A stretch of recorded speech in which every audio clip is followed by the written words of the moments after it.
Okay, so the first sign is Virgo, and it's represented by the Hebrew letter Kuf, and it's the 19th letter in the Hebrew alphabet, and its value is gematria is 100. The Paleo Hebrew is of the sun on the horizon. It's either setting or rising. It has to do with time. It has to do with going down. It has to do with darkness. It has to do with light. And it has to do with division, to separate, to divide. Sorry, Robert. Okay. Robert, can you turn it sideways for us to go landscape? It just makes it bigger for our screens. Yeah, thank you. Okay. There we go. Okay. So the first story we come to relating to this letter, this pictograph of the sun setting, is in the story of Abraham when he is given a vision of great darkness.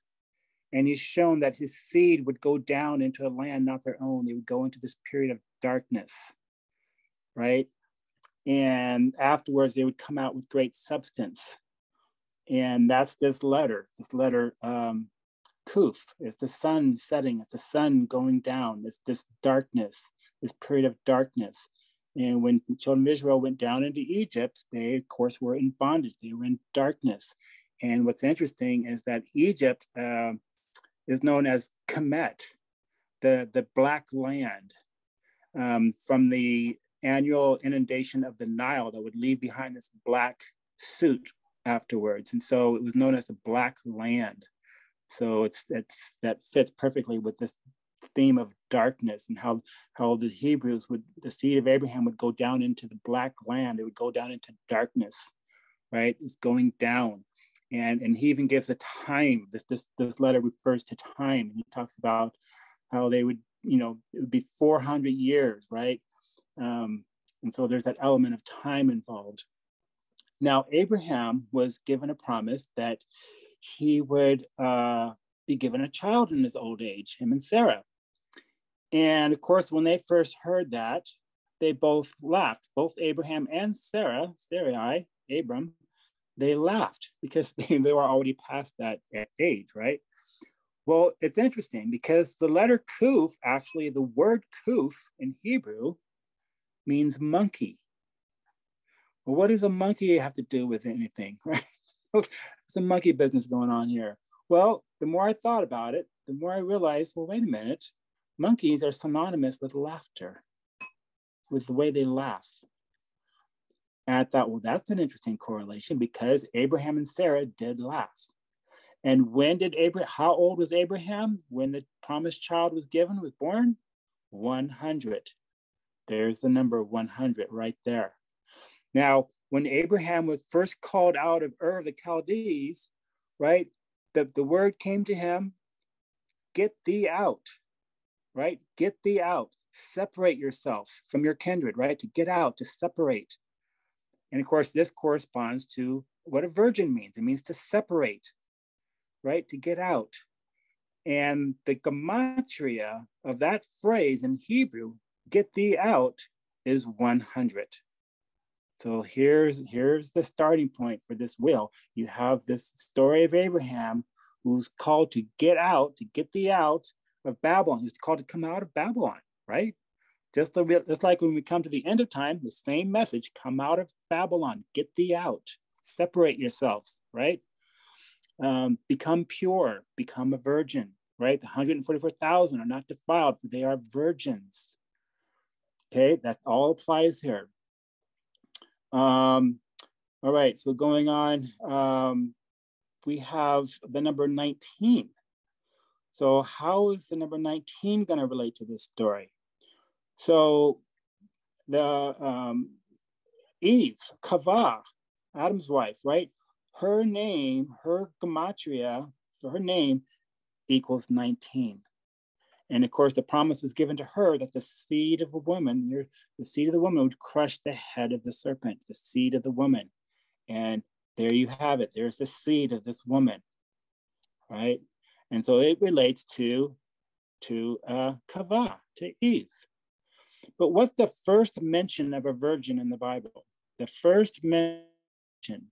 The first mention of a virgin, where it specifically says a virgin, was in the story when he sent his servant Eliezer to go and find a bride. Look at the name for virgin. It means a city or state, a bride, to bride for his wife.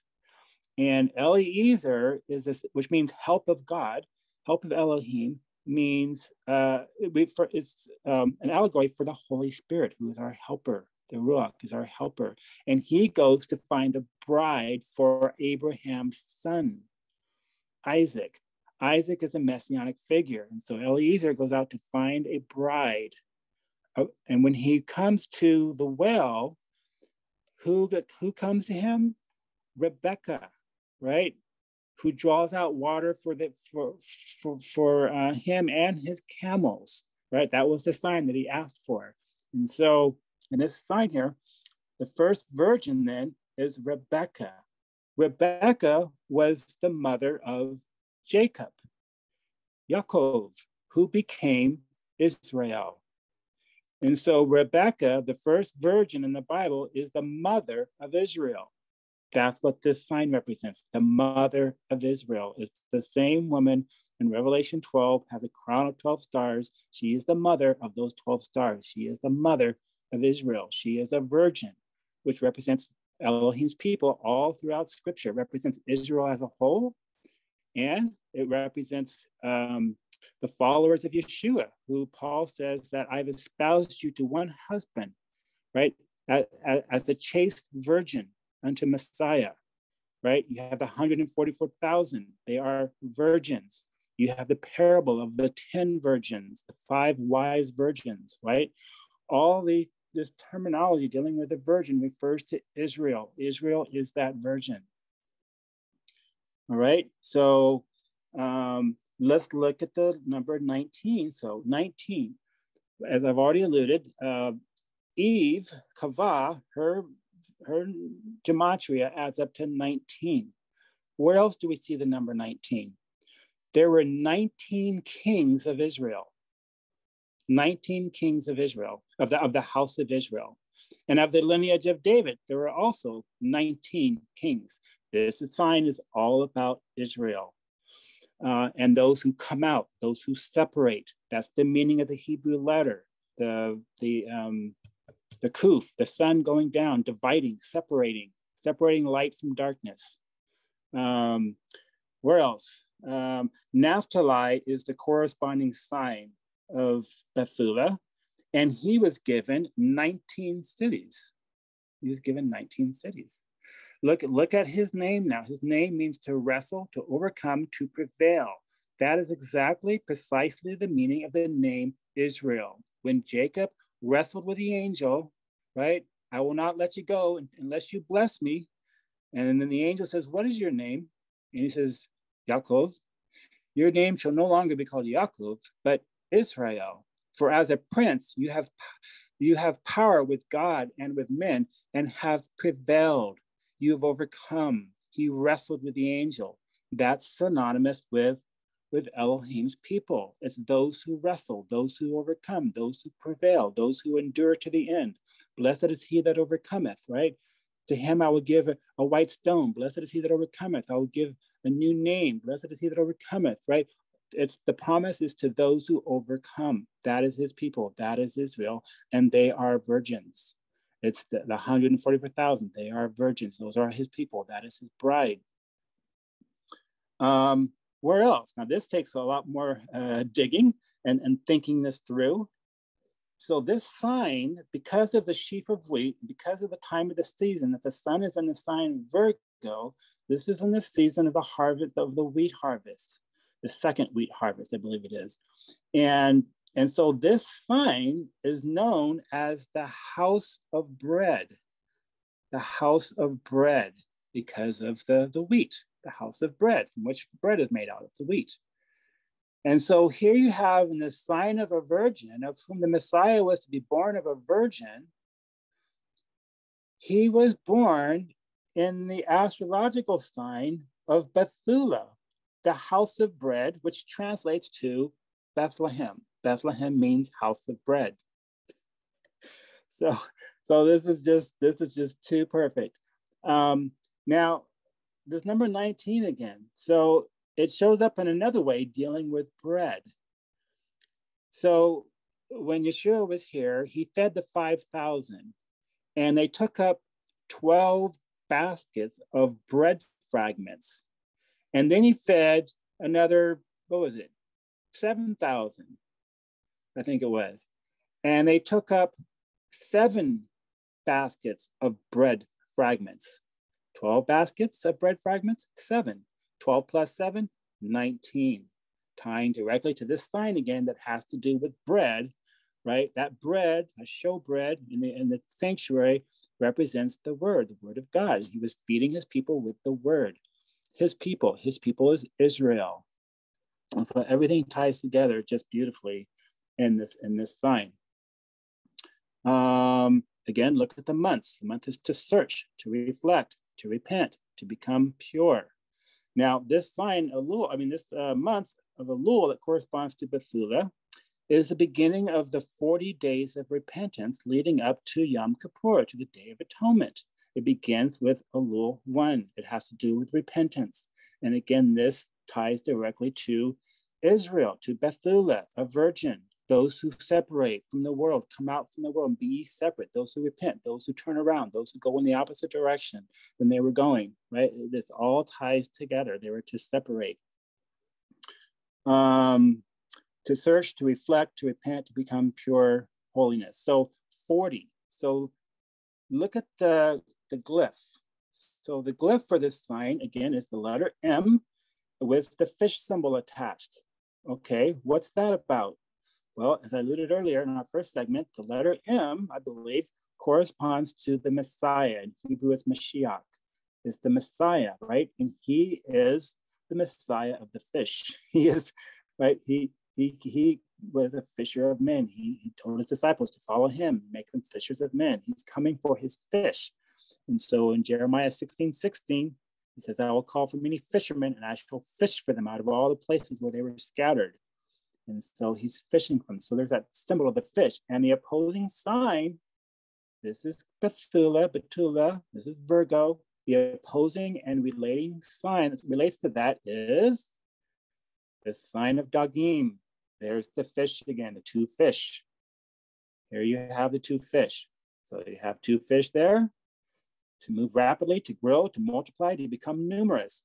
This is exactly what happens in the sign of Bethula. In the sign of Bethula, Abraham's seed goes down into the dark land, like the sun going down, right? And they multiply, they become a multitude, right? And then he calls his people out. He separates them from the Egyptians. He bears them on eagle's wings and brings them unto himself, Exodus 19:4. And Virgo is pictured with 2 wings of a great eagle. Okay, what else? We got the letter, we got the number 119 going down. I feel like I'm missing something. Okay, so now we're going to switch over to the overall constellations to show you some more detail how everything fits together. So let's switch over to that. And let's see, nope, not that one. This one here. All right, so let's zoom in here. Find Virgo. There she is, right to the right. All right, let's take a look at some things here. All right, so again, you can see that she's lying horizontal on the ecliptic. John saw a great sign in heaven, a woman clothed with the sun and the moon at her feet, as you saw in my in my Mazzaroth wheel. And she has a sheaf of wheat, and she has this branch, and this branch is extending out towards this child that's on the knee of his mother. And the child is elevated above the mother. You see how he's elevated. He is the one he's the important person here. He's the one of great significance. This child is of great importance here. And she's extending this branch. And so in the minor prophets, it refers to the Messiah as the root and the offspring of David, the righteous branch. There's this branch. And then she stands upon the scales the scales, if you were to do a Google search, for instance, of the scales or the balances, you would see pictures of, or the law, excuse me, if you would do a Google search of law, you will see images of a pair of balances or scales because it represents the law. And so this woman, Israel, God's people, Elohim's people, is standing upon the law. It's just like when the 70 elders of, when Moses and the 70 elders were called up to the mount and they saw the glory of Elohim, and under his feet were they saw a paved work of sapphire stone as clear as the body of the heavens, right? That would be blue. And so they saw the Elohim of Israel standing upon this blue sapphire stone. And then 2 verses later, he cuts out 2 tablets of stones and gives them to Moses, right? And then, so these stones were made out of blue sapphire stones. And we know they were blue because the children of Israel, when you come to Numbers 15:37 to 41, the children of Israel were to put a hem of blue, a tassel of blue on the hem of their garments. So when they saw the blue, they would remember to do the commandments. And so the Israel of God is also standing upon the law, symbolized by these scales and by the color blue, the blue sapphire stone. So that is her foundation. She's standing upon the law. In Revelation 12, she's standing upon the moon. And in other studies, I show how the moon is a reflection of the Torah. It's a reflection of the law. And she stands upon that. All right, so the minor constellation, Coma, I talked about that. This is the promised seed. So this is going to relate to, first of all, to Abraham's seed. Well, it can even go further back to Eve, to her son, her first son, which was Seth, and that was the godly line. That was the line that followed the Creator, whereas the line of Cain went the other way. But this is going to refer to Isaac on a level dealing with the history of Israel. But when you come to the Messiah, he is born of this virgin. He is this child, and he comes to after he's baptized in the wilderness, after spending 40 days in the wilderness, just as the children of Israel spent 40 days in the wilderness with scorpions and serpents, which is the sign Scorpio. Then he comes into the land of Galilee, Galilee of the nations, right? There's predominantly Gentile territory, and that's where he comes. He comes to Galilee, and he it says of him that the people that sat in darkness have seen a great light. Right, there's that sun on the horizon. In this case, it's rising. It's rising from the dark, and it's coming into the light, and it's lighting everything up. And the people that were in darkness, represented by the letter Kuf, they see this great light. They see the sun of righteousness shining in all of its strength and beauty and glory. They see the Messiah, and they could not comprehend it, right? And he comes to Galilee. Well, Galilee is a territory of Naphtali.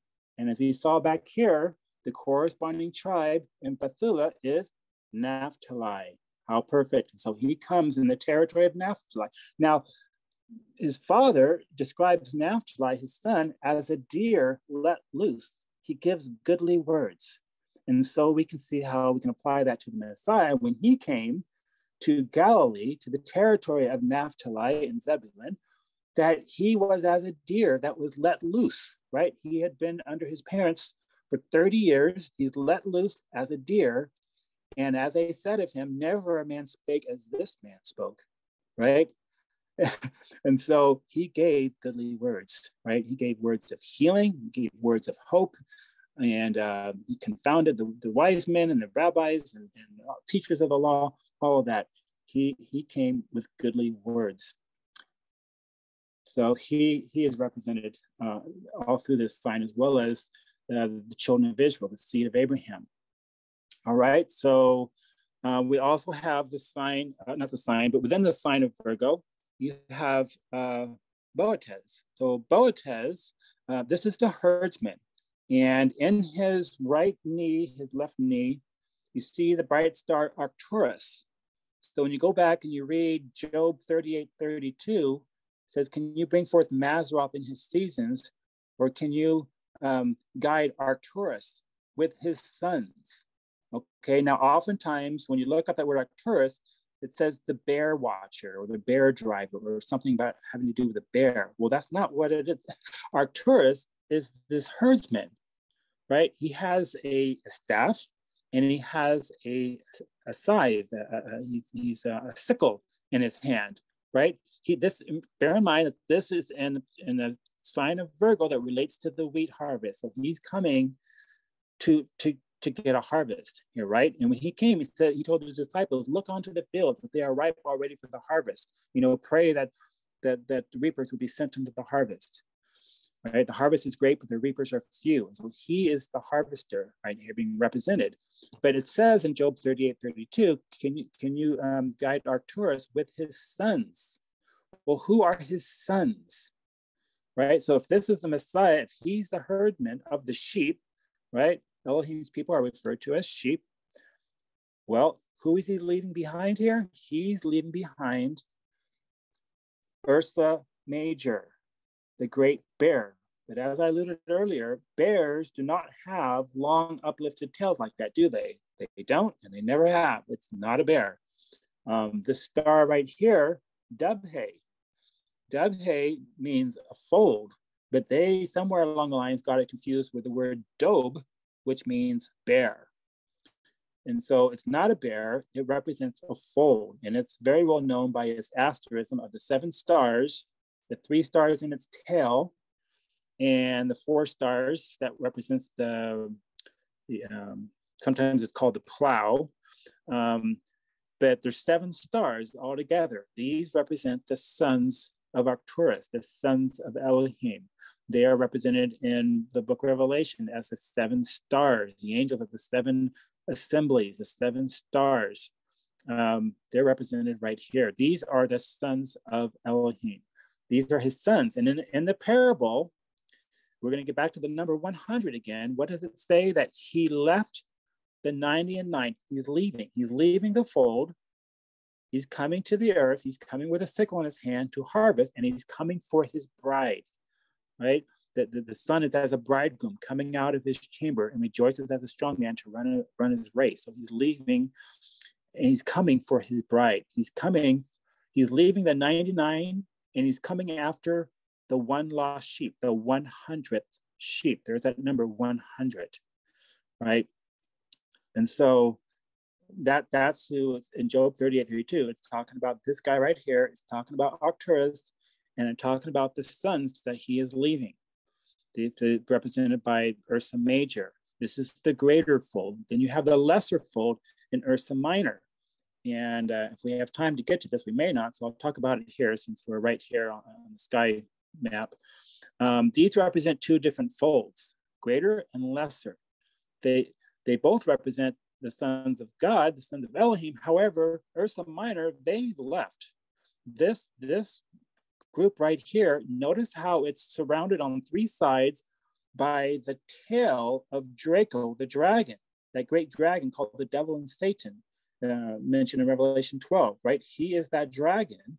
And you see that Hercules has his foot. Hercules just simply means a mighty one, the strong one, the mighty one of Israel, who conquered the lion. He's wearing the skin of a lion that he has slain. And he has got his foot on the dragon, but he's kneeling as if wounded in the process. So in the process, he was wounded, but he's crushing the head of the dragon, crushing the head of the serpent. And we read in Revelation 12 that great dragon called the devil and Satan was cast out of heaven, and his tail drew 1/3 of the stars and did cast them to the earth.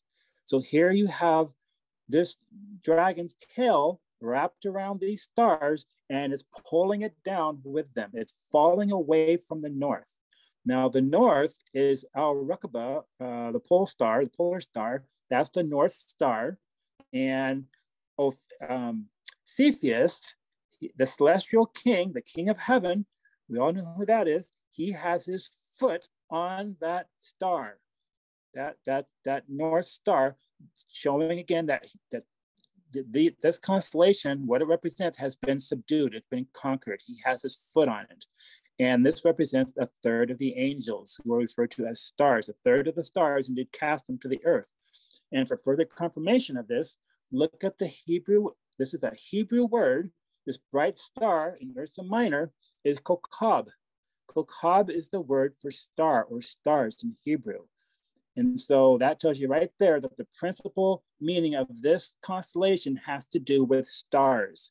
And it refers to the fall of the dragon, fall of Satan and his confederate angels, 1/3 who fell from heaven. It's represented right here.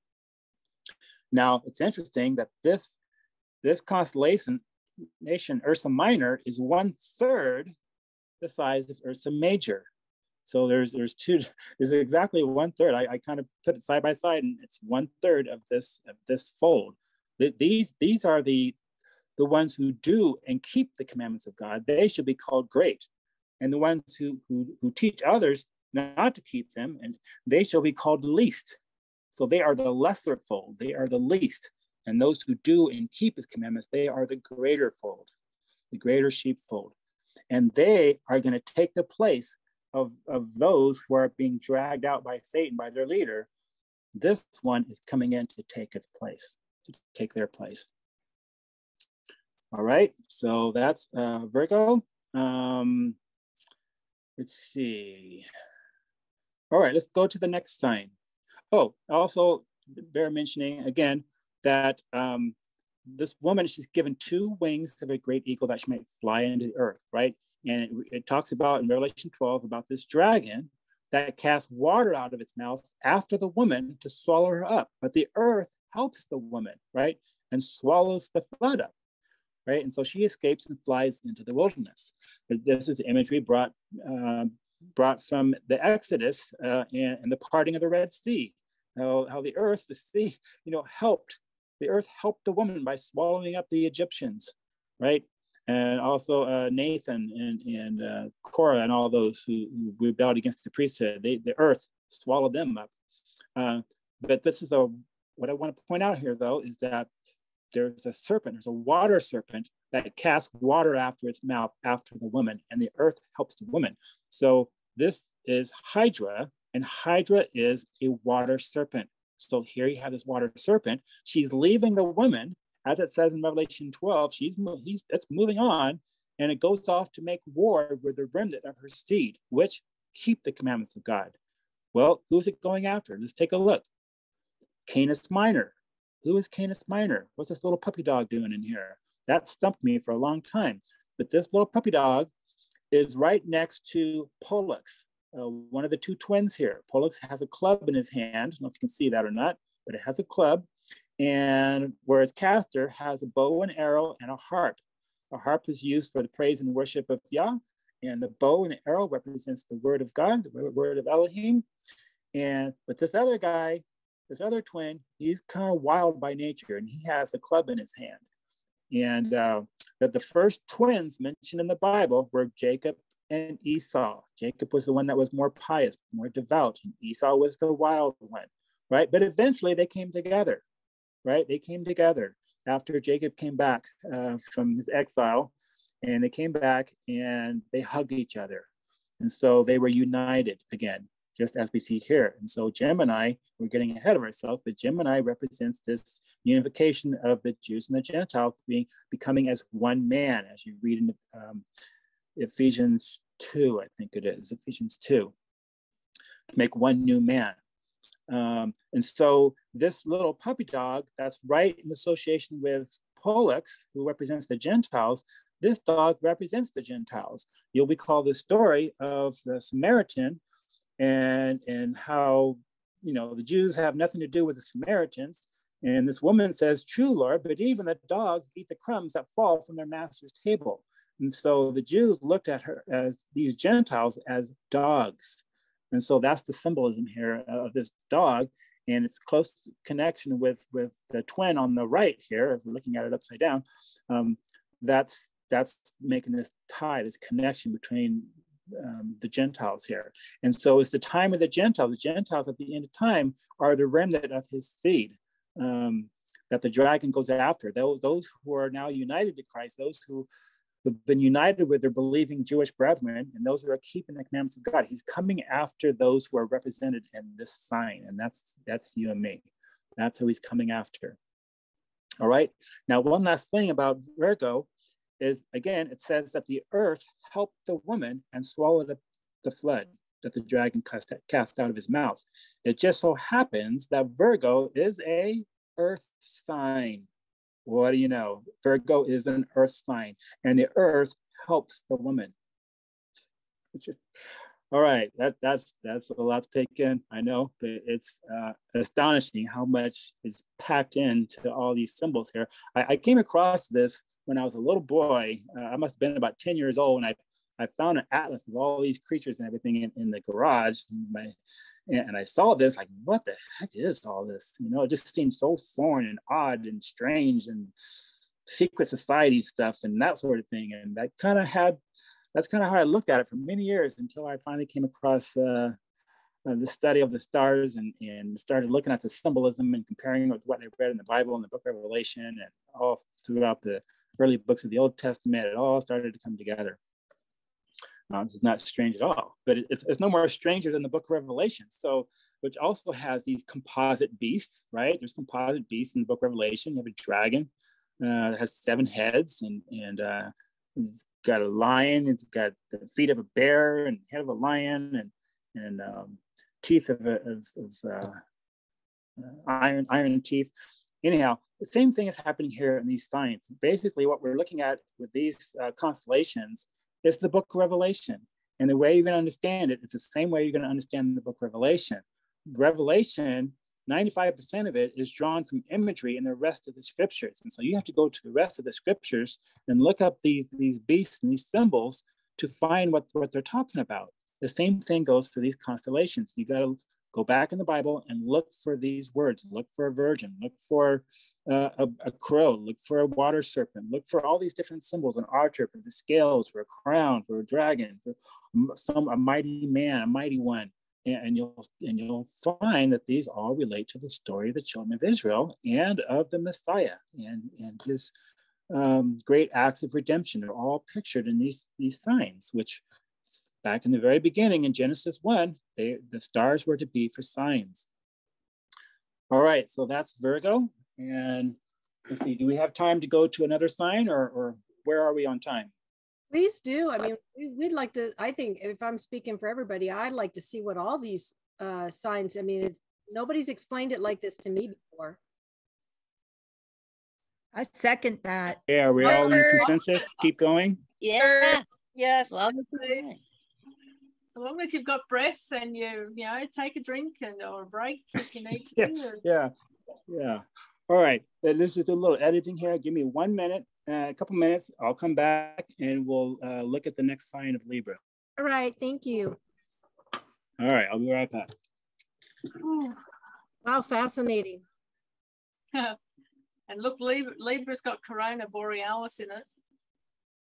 And, current events tell us that, that's all changing. Yeah. I'd love to hear your take on, what he said, Darla, about the Ursa Minor and Ursa Major as the fold. Is it Bahar, the sheepfold? There's yeah, that's what I was. There. I couldn't tell if he was saying fold F-O-L-D or full F-O-A-L. No, he's saying fold on his poster. The lesser fold and the greater fold. Yeah. But interesting to put those two bears, so to speak, as the third that got cast down to heaven and the other 2/3. Yeah, that's really interesting.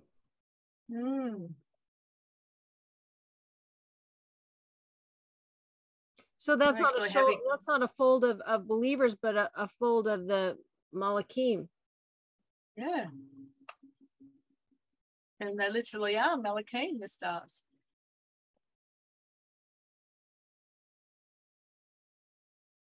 Well, I think they are anyway. I love the woman standing on the law. Yeah.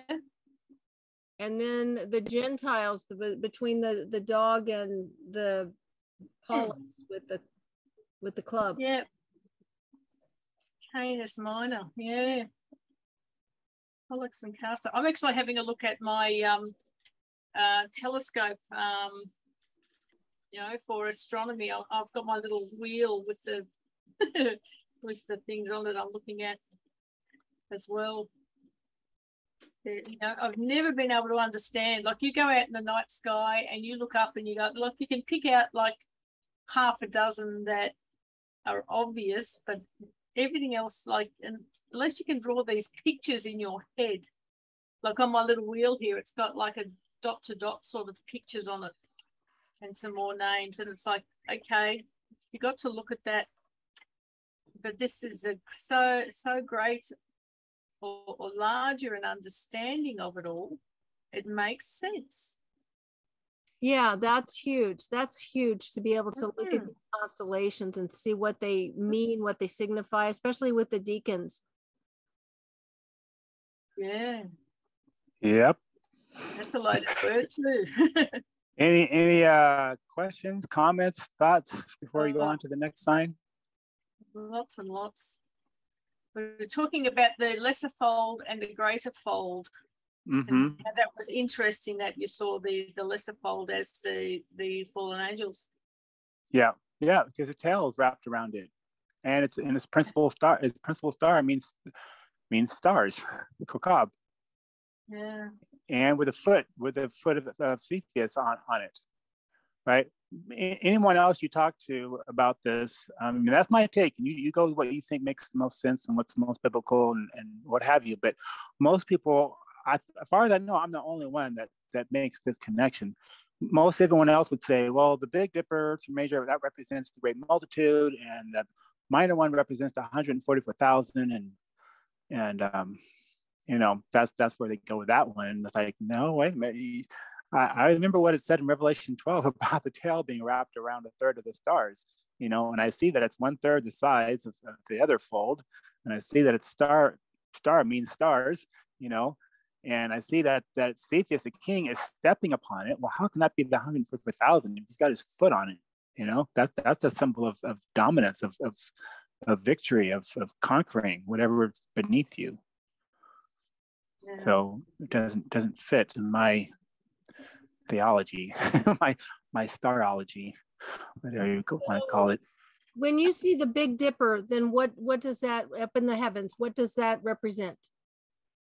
Well, so what's interesting when you look at the Big Dipper, the 2 pointer stars, also not on the tail end, but on the other end of the plow, those front 2 stars, if you'll notice that they line up and they point to the North Star, they point to the king, they point to the center, right? And so those are called the 2 pointer stars, and that's how you find north. Is you find the Big Dipper, which you'll see in the sky year round, especially in the northern hemisphere. You'll see it year round, maybe even in the southern hemisphere. I'm not sure. Yep, we can. Yep. Okay, and so that is. And you notice these stars are all going to evolve. They're all going to go in a circle. So the dragon, for instance, it's going to keep going round and round and round the center. He's the serpent, Satan, Lucifer. He wanted to be where? He wanted to sit on the sides of the north, right? He wanted to be God himself, and he wanted to dwell on the sides of the north. But he's cast away from the north. The north is where Elohim lives. That's where Yah is at. That's where heaven is at. It's in the north. Everything is north, and all these constellations are revolving around it. So as you see the serpent, even though it's fallen, it's been conquered and it's fallen away, it's still there, right? The stars of Draco have not drifted away from the center. They're still represented as being right there, but in a fallen condition. But he's circling around, right? He's got control of the third of the angels, right? He still has control of them, but he's circling around and he's trying to keep everyone else, including the greater fold, from gaining access to the center. Yeah. Wow. Can you show us on your chart there where Polaris is in the North Star? Yeah. The center? So Polaris is right. There's Draco. There's Ursa Minor, and there's Pole Star right there. Oh, there. So, okay. So Polaris is actually in the tail of Ursa Minor. Yep, it's the tail. It's the tail. Now, what's interesting is in the tail of the other one, you see Alcor. And Alcor simply means the leader. So again, that's a giveaway that this is not a tail. This represents the head, not the tail. It's the leader. And so what you have here, the 4 stars represent the fold. And then these 3 stars are like leading, it's like the sheep being led out, right? And they're following after their shepherd, Arcturus, the herdsman, Boetes. They're following him. That is so cool. That is so cool. And I thought it was so cool too when I saw that in Job 38:32. You know, can you guide Arcturus with his sons? Well, there's Arcturus, then that must be his sons right here. And because I know that's a sheepfold, and Elohim's people is represented as a sheepfold. You get the sheep and the goats. And so they also circle around the center, right? And they point. It's their jobs, their role, those 2 pointer stars. Those 2 pointer stars are Dubhe and Marak. And so when you line up Marak with Dubhe, you just draw a line and it takes you right to Al-Raqaba, the polar star. So they point not only to the leader, but it's pointing directly to the North Star, and it's pointing to the king himself. And so that's how you find North. That's how you find Elohim. And that's our role, is to direct people, to be a pointer to others to where the king is, where heaven is, where you want to go, where you want to be, is right there. Follow us, because that's where we're going. We're going right there. Those are the pointer stars. Wow. So you see, but it's not a bear. You see the Big Dipper as a sheepfold then for the remnant? Yes, it is the sheepfold. And it's, remember, in the sign of Cancer, I showed you that picture where the eagle, well, you can't tell it's an eagle in the constellations, but you see how the stars are laid out, that it looks like a pair of wings that are spread out and hovering over that, over a fold, over that tabernacle, over the courtyard. Yeah.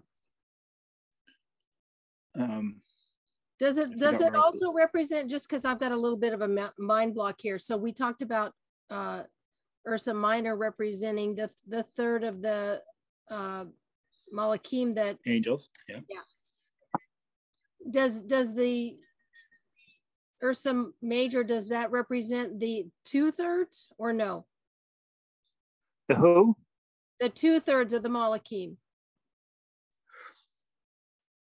Oh, the 2/3. Well, yeah. Well, I mean, it's like I say, Ursa Minor is 1/3 the size of this greater fold, which is a greater. Remember, he said, I have sheep that are not of this fold too. And so he had this fold, but he went after, to get the rest of them, he went after the 100th that went astray. And so he's bringing that 100th one, represented by the letter Kuf, which is Israel, because Virgo is Israel, and is represented by Kuf, which has the value of 100, and it's that 100th sheep, which is his bride. He's coming for his bride. He's coming for his sheepfold, and he's coming to chase the wolves away. Okay. And the false shepherds see the wolves coming and they run, right? Not him. The sickle kind of looks like a kuf too, yeah? Yeah.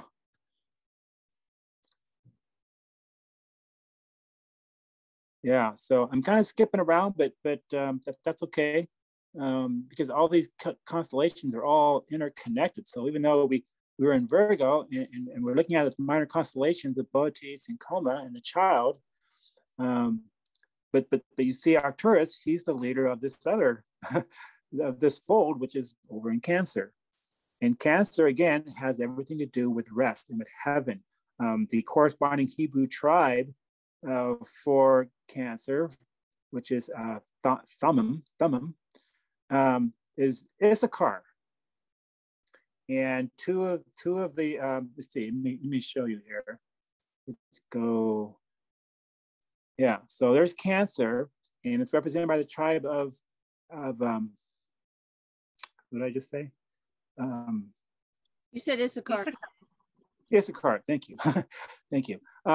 There's Acilius borealis and Acilius australis, the southern and northern ass or donkeys. So there's 2 donkeys. And donkeys are used to herd sheep, aren't they? Because this is a sheepfold. This is an eagle spreading its wings over a sheepfold. And these are the 2 donkeys. The donkeys are herding the sheep, and the 2 donkeys relate to the second coming. When Yeshua was brought into Jerusalem, he rode on 2 donkeys, and they held him as the King of the Jews, the King of Israel, the Son of David, right? That was his coming. So his coming to his people is associated with 2 donkeys.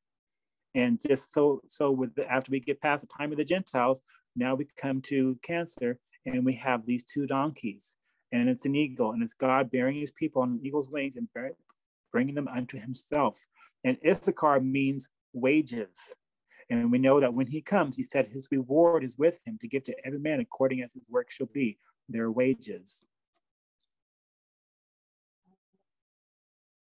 And they conquer the dragon. The dragon goes off to make war, but here he is conquered by this last group. Those who are waiting for the return of the Messiah, they conquer. These are the 144,000. This is the woman who conquers the serpent. In the beginning, it was the serpent that tried to swallow up the woman, right? But here at the end, it's being conquered by not the crab, but by Elohim's people, represented by an eagle, over sheltering his people in a fold, in a sheepfold, and within the curtain of the tabernacle. And it's interesting, the tribe of Judah, which corresponds to the lion here, Judah is a lion's whelp, right? His paws shall be in the neck of his enemies. Well, look at the paws of the lion. It's in the neck of Hydra. Yeah. All right. So any other questions, thoughts, comments before we take a look at Libra?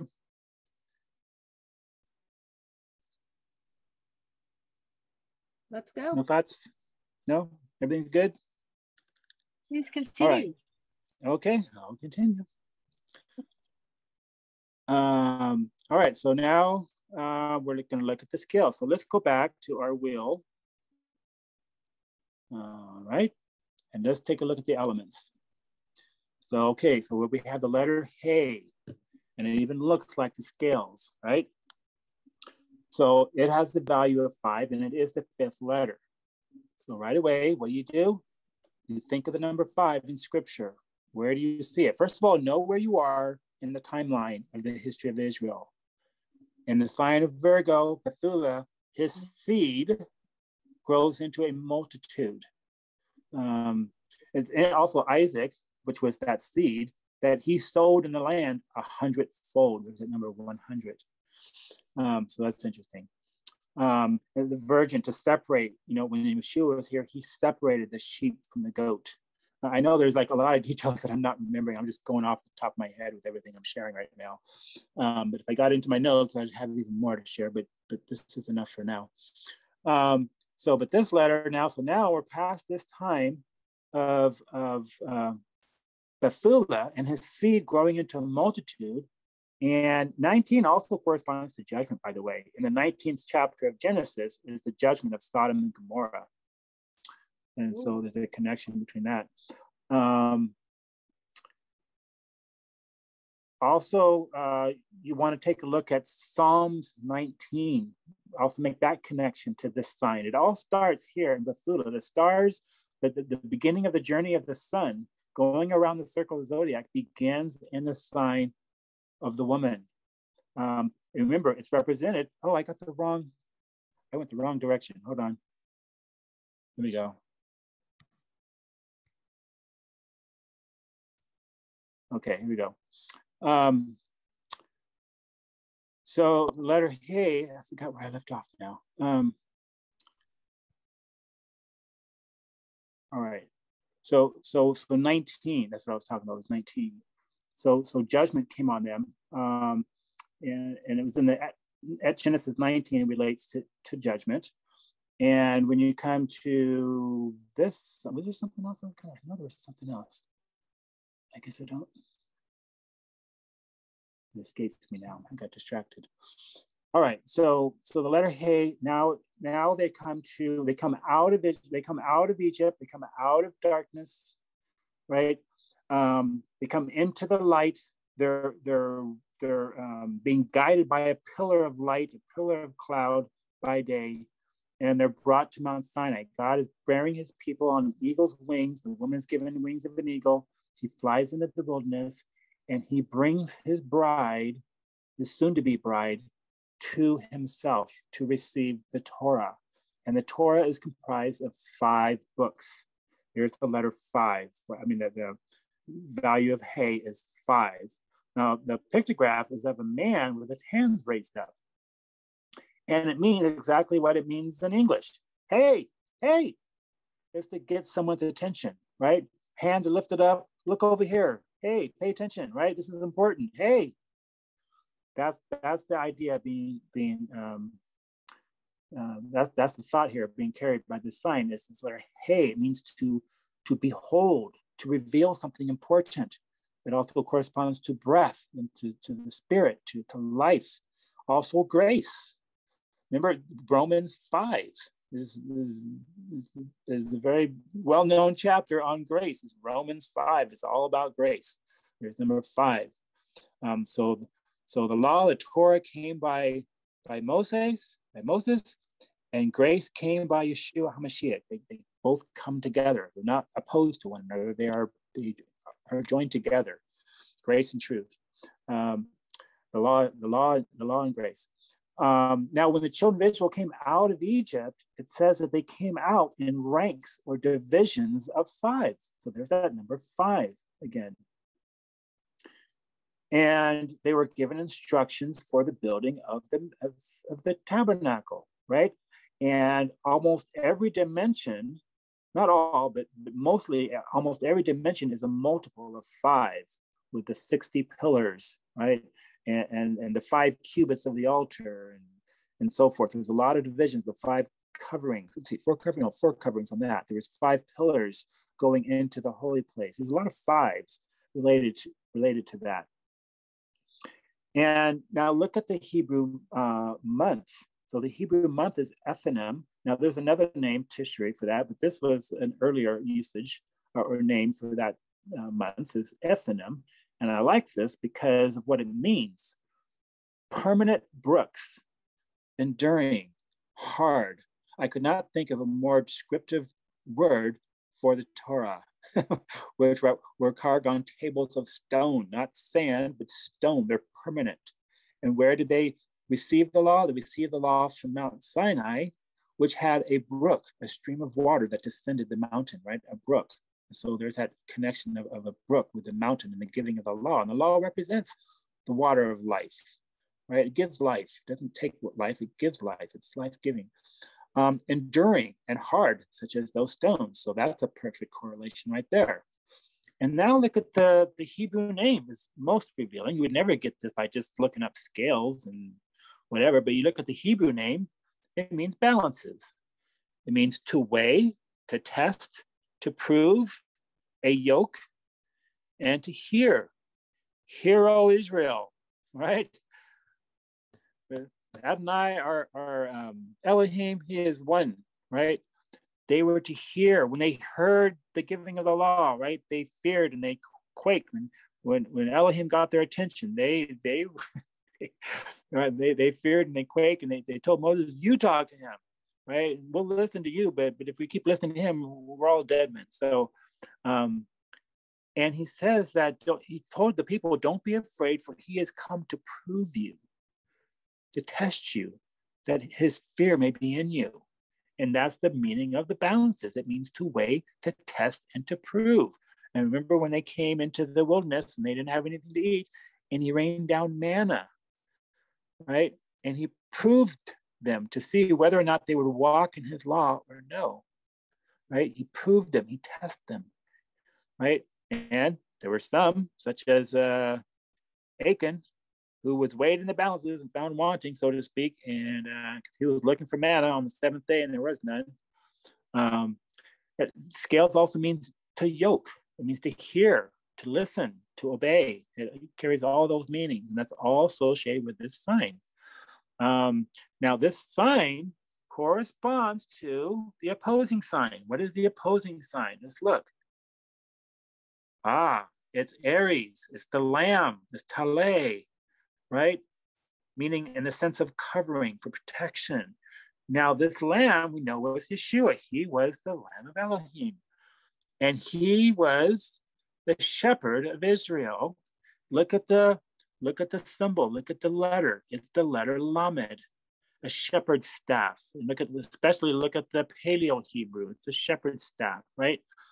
And I'm getting ahead of myself, but the lamb, he is the one that's offered. They weighed for my price 30, see the number 30 pieces of silver. They weighed for his price 30 pieces of silver on the balances. He was the Passover lamb that they were to offer, right? That set them free from bondage. That last of the 10 plagues. So look at the Hebrew tribe now. The Hebrew tribe is Asher. What does that mean? Happy, blessed, honest, and be level, right? Just like the scales, to be level. Thou shall not have dishonest scales. And so blessed are they that do his commandments. They may have right to the tree of life and enter into the gates, into the city, right? Blessed, happy are you if you keep the Torah. Happy, you're blessed. And so everything about this connects. So now let's look at the constellation again. And now we're going to see something much deeper. Let's look a lot deeper here at everything going on around these scales. So first of all, notice that below the scales is lupus, also called victima or victim.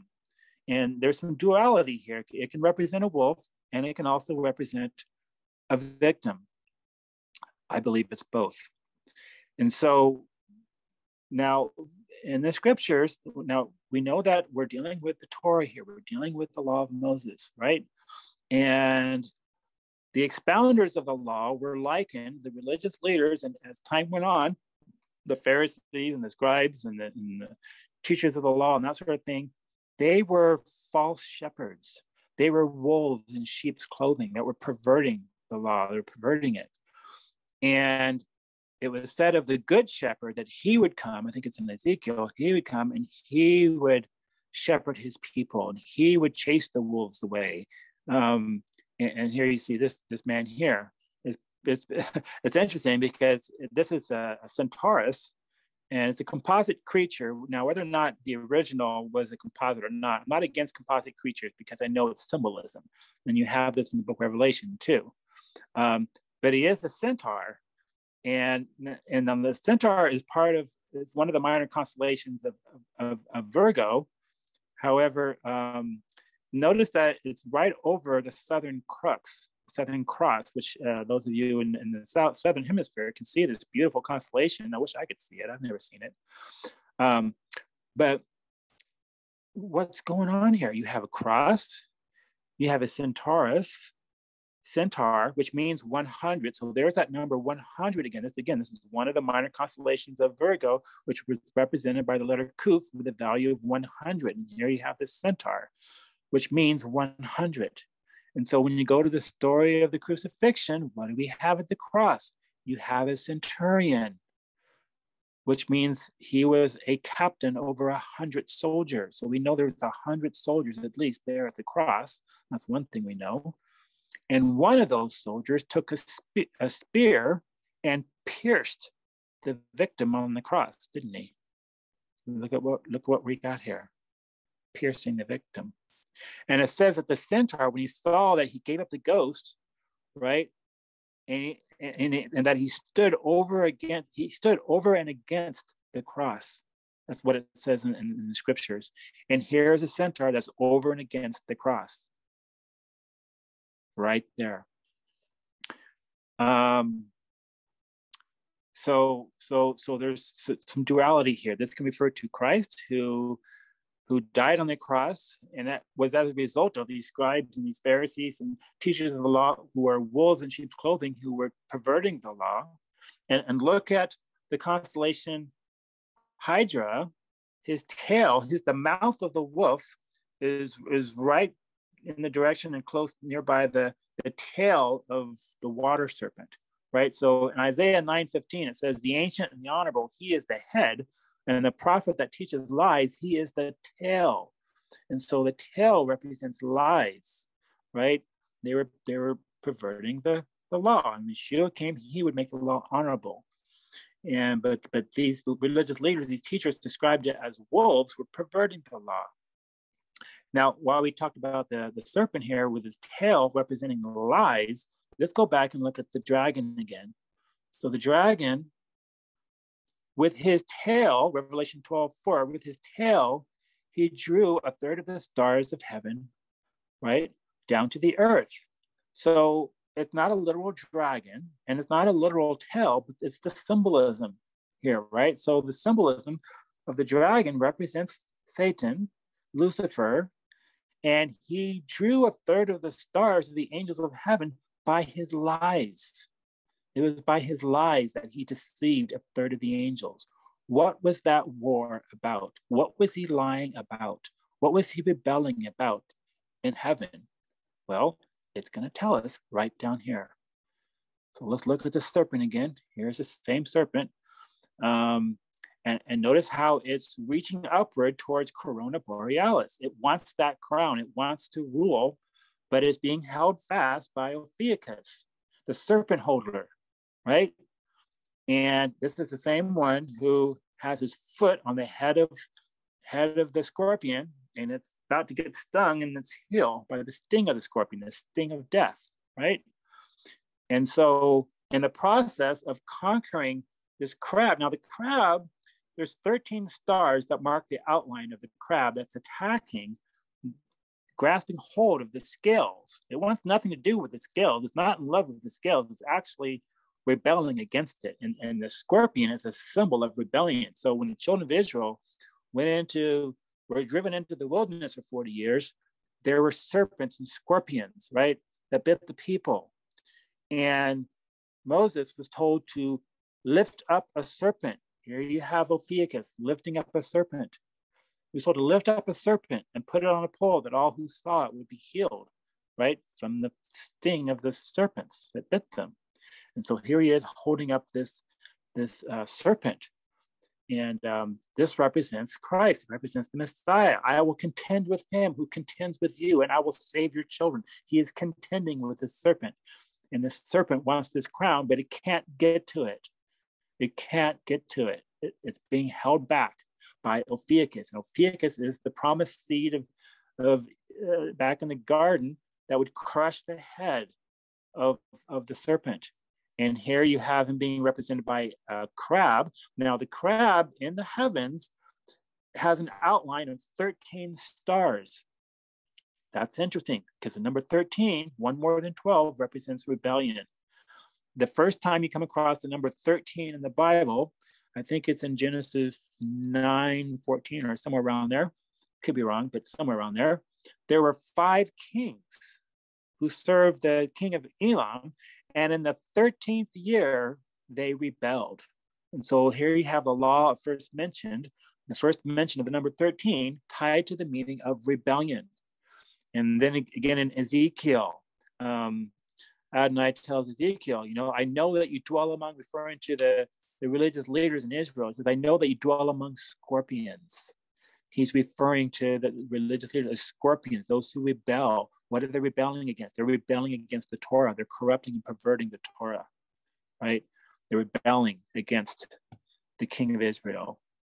And so that's what's going on here. There's this rebellion against the law of Moses, right? Even today, people are rebelling against the Torah. They're rebelling against his law, and they're represented by this scorpion.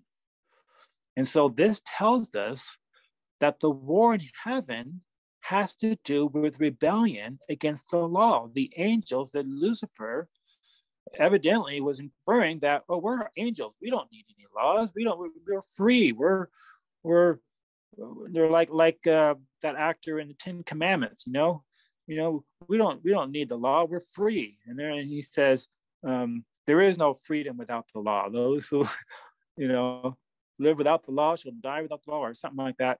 But that's what's going on here. There's this rebellion against the law. And it says, Yeshua said that as Moses lifted up the serpent in the wilderness, so also shall the Son of Man be lifted up. Well, here you have it right here. He has this serpent he's lifting up, and he says, I give unto you power over scorpions and serpents. He's giving you this power because he has conquered the great rebel. He has conquered the serpent. He's conquered the rebellion. He's put down the rebellion, right? And he did all that in the process of dying on the cross, being represented by the sting of the serpent, by holding fast the serpent, conquering it, and by this other minor constellation, the mighty one of Israel, Hercules, stomping upon the head of Draco the dragon. He is a fallen foe. He has been defeated. And it's all right here in the sky. All right, so let's see. Is there anything else in Scorpio? Right, okay, so that concludes our sign of Scorpio. We'll take another short question and answer period, and then we'll continue on to the next sign. Any questions at this point or comments? I have to apologize. I'm actually looking at the star wheel that came to me with my telescope. It does not have the Southern Cross on it, I now realise, and I don't believe we can see the Big Dipper here in Australia, so that's a Northern Hemisphere thing. Yeah, well, yeah, because they're circumpolar constellations, so they're not going to extend out that far out to the south. And, yeah, happy to send you a picture of the Southern Cross if you want to have a look at it, although I'm sure there are pictures. Oh, I have pictures. Yeah, yeah, I have pictures of it. It's very beautiful. It's very beautiful constellation. The one thing we recognize in the sky. Yeah. Here. Yeah. Well, the thing about the Southern Cross is that at midnight, it's perpendicular. It marks midnight. So at midnight, it's going to be straight up and down perpendicular. And then you get past that, and then it begins to go down. I had a question. Yeah. But it kind of goes by. I might have missed if there was any questions when we were discussing Virgo or Petula. How you explained how, she became the mother of Israel. And I posted in the chat thing, I said, I wonder if there's a connection with the mother letter that you mentioned at the very beginning of this whole thing, how they have different kind, mother letters, double letters, and single letters. And I just wondered if there was any connection with the mother letter in regards to Petula. I have not looked at that. I know it's represented by the single letter, so I don't know that it's represented by the mother or double letters. I think it's just represented by the single letter Kuf. Everything about that letter ties directly into the story of Abraham and the children of Israel, and to Yeshua, and leaving the 99 after the 100th sheep, right? The centurion, the captain of 100 soldiers, those who bear 100-fold. Maybe floating out a little bit further, like you did with the, I can't pronounce the names, the sons, can you lead the sons into the fold type thing? The reference from Job. If there's any other, how it kind of connected to another sign or constellation or star. I just, seeing as how that's so important, that she is the mother of Israel and everything, that not necessarily the letter that represents her, but if there's any kind of other connection to a mother letter. Well, which would be the Mem, right? Mem for water. It'd be water, fire, earth. I think you mentioned too that she's an earth sign, earth sign. Yeah. No, it was just something that popped into my head. So sorry. Right. No apologies necessary. It is interesting because it's the water, although it's an earth sign, but the thing with the water and the water, the dragon casting water out of its mouth after the woman, and because the glyph is the letter M or Mem, which is water. Yes. Yeah. Yeah, Yeah. Well, I'm giving you the framework. I'm giving you some details, and then from there, it's your job to, expand out as far as you want to go. But I'm giving you a foundation to build upon. Love it. Absolutely love it. Robert, I have a question. With the Corona Borealis in the center, it looks like they've got all these, the warriors are all around the Corona Borealis protecting it. And it just reminds me of a scripture verse that says, don't let anyone take your crown. Yes, I thought of that too. Yeah, So it's the dragon, it's the serpent. Yeah, it seems to be that they're trying, that's the sinner, that's the victory, that's the crown of life. So everybody is trying to protect that. That's what I'm seeing. That's the. Yeah, there is a connection. I mean, the minor constellations of this sign is the Corona Borealis, and also crux in the bottom right there, the cross, and that's the letter Tov, right, which symbolizes life. It's the crown of life. The cross is not necessarily a bad sign. It represents life, actually. Let's see, the corona, that, and the wolf is the third constellation that's part of that. But this was mind-blowing to me to see, to tie this scorpion in with the rebellion of Israel and just rebellion in general, and knowing that the scales represent the law. Well, put two and two together, you have the rebelling against the law. All those who rebel against the law are as these scorpions. And it's interesting because you get into the I can't remember if it was the trumpets or the plague, but there's scorpions that are mentioned there too. And so you got to watch out. I mean, so whenever you see that scorpion, you know it's a symbol of rebellion, and you don't want to be associated. I mean, unfortunately, there are those who are born as a scorpion, and those who are born in these somewhat negative signs. Yeshua is going through. He's the Son, and he's passing through each of these 12 houses, and he's conquering bad guys, right? He's conquering the scorpion right there, right? And also as the mighty one of Israel, he is conquering the dragon there. So it's the personal message, if you want to make it personal for those who are scorpions, is that the enemies that you fight have been defeated, right? They've been defeated by the mighty one, by the serpent holder. The rebellion has been put down. It's interesting. I worked with an individual, a lady, really small, but very strong and scroungy and very loud too, and very opinionated. And she would always go around and say, I do what I want to do. She had this attitude that she does what she wants to do, and no one's going to tell her anything else. And I said, are you a scorpion by chance? Is that your sign? Yes. I knew it. So scorpions got to watch out for that rebelliousness in them. It can be a positive if you're rebelling against the status quo and all that sort of thing, but it can also be negative. You don't want to be rebelling against the law either,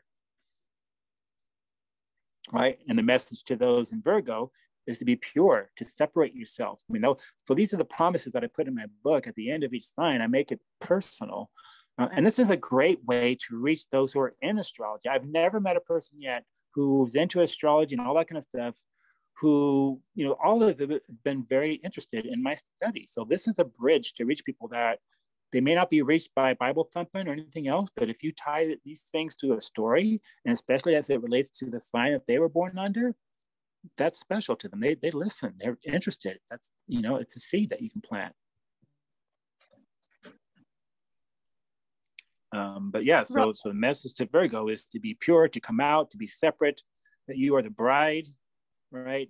All of that is tied to that. And then with the law, those who are Libras, right? You're happy, you're blessed. Remember that when you keep Torah, you're going to be happy, you're going to be blessed by doing so. And those who are in the camp of Scorpio, right? You got to watch that rebellious nature of yours, right? And you not to rebel against the law. And know that you have a savior who's conquered the enemy in your life, and he's given you power over all the power of the enemy, right? Which is death. Scorpio is the sign of death. It's interesting that you have Halloween is celebrated in the sign of Scorpio, which is all about death. Everything in the sign relates to death. Although what's interesting is right next to the sting of the scorpion is the butterfly nebula, and the butterfly is a symbol of life. And so right next to the symbol of death, there's the symbol of life. So that's pretty interesting. All right, I think we're ready to go to the next sign. If you guys want to keep going, I think we can cover at least another sign here and get into some more fascinating detail. Are we all good? I want to see what you've got to say about that upside down altar. That's right. I can't wait to tell you. I can't wait to tell you what that is. You're going to be blown away, because I've seen that for a long time, for many years. I thought, well, there's an altar, but why is it upside down? So now we're going to take a look at the sign of Sagittarius. But before we get to the altar, let's look at all of our elements. So let's go back to this one, back to my poster and my wheel. I really encourage everyone to get this. You're not going to find anything like this out there anywhere. This is brand new revolutionary information regarding the Mazzaroth, and it's tied to the Hebrew letters, the 12 simple single letters that are going to open up this study like never before. It's like it has you guys that have been with me this whole time. You're seeing how these letters are just keys that are opening doors left and right and giving you understanding as to what these constellations represent and the story that's being told.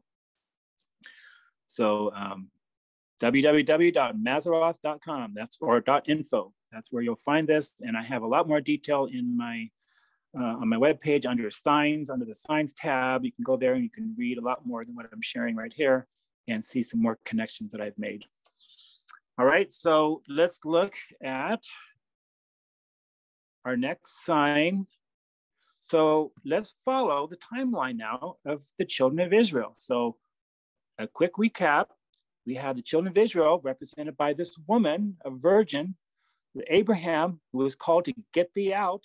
Now, I forgot to mention this, but what is the sign that precedes Virgo, Bethula? It's the sign of Aryeh, Leo, the lion. That's Babylon. Babylon is the lion. Abraham is called to come out of Babylon, come out of the Ur of the Chaldees, to separate himself from his kindred, right? He comes out of that, and now he is this woman. This is Sarah. And Sarah is going to give birth to the promised child, and their seed is going to grow into a multitude. And so that's what happens in this next sign. But Abraham is called to come out, and Bethula is a call to separate and to become pure. Then you're given the law, right? Which will make you blessed, will make you happy, will make you level. You'll have honest scales. It'll give you spirit. It will give you breath. It will give you life. It will reveal things to you that you've never seen before, right? To behold wondrous things in his law. That's the letter Hey. Then we covered Scorpio. Now it's the rebellion. Now it's the Vav. The letter Vav. We didn't talk about the letter Vav, so let's talk about that real quick before we move on to Sagittarius. So it's the sixth letter, has a value of 6, and it means nail, hook, secure, to pierce. It's the Hebrew letter for the conjunction and it means to connect. It means a tent peg, as you see in the paleo form of it. It's a tent peg, right? And so it was in the wilderness where they camped in tents for 40 years. And notice the glyphs. It's the letter M. M is Mem, stands for water, but it also has the value of 40. And so the number 40 is going to be very significant in the story of the children of Israel when they're in the wilderness, right? They're in the wilderness, and they were there for 40 years. But this Vav, this nail, right? So besides the children of Israel being likened to scorpions later on in Israel's history, but they were scorpions. They rebelled 10 times before the Lord had to send them back into the wilderness because they weren't ready to enter into the promised land yet. So that entire generation died off, which is what Scorpio is. It's a sign of death. And they all died in the wilderness except for Caleb and Joshua. But this letter Vav and the number 6. So as it relates to Yeshua, who was the serpent holder, as As Moses lifted up the serpent, so also should the Son of Man be lifted up, right? He was lifted up on the cross, and he was nailed to the cross, and he was pierced with those nails and died for us, connecting heaven with earth. And he was pierced in 6 locations, in both his feet, both his palms of his hands, and in his forehead with the crown of thorns, and in his side. He was pierced in 6 locations. So there you have this number 6, and 6 is sigma. In Greek, it has even the sound of a serpent. 6 relates to the serpent. It has to do with the serpent. Of course, in the sign of Scorpio here, you have serpents, the serpent that Ophiuchus is holding up. So it all ties into that.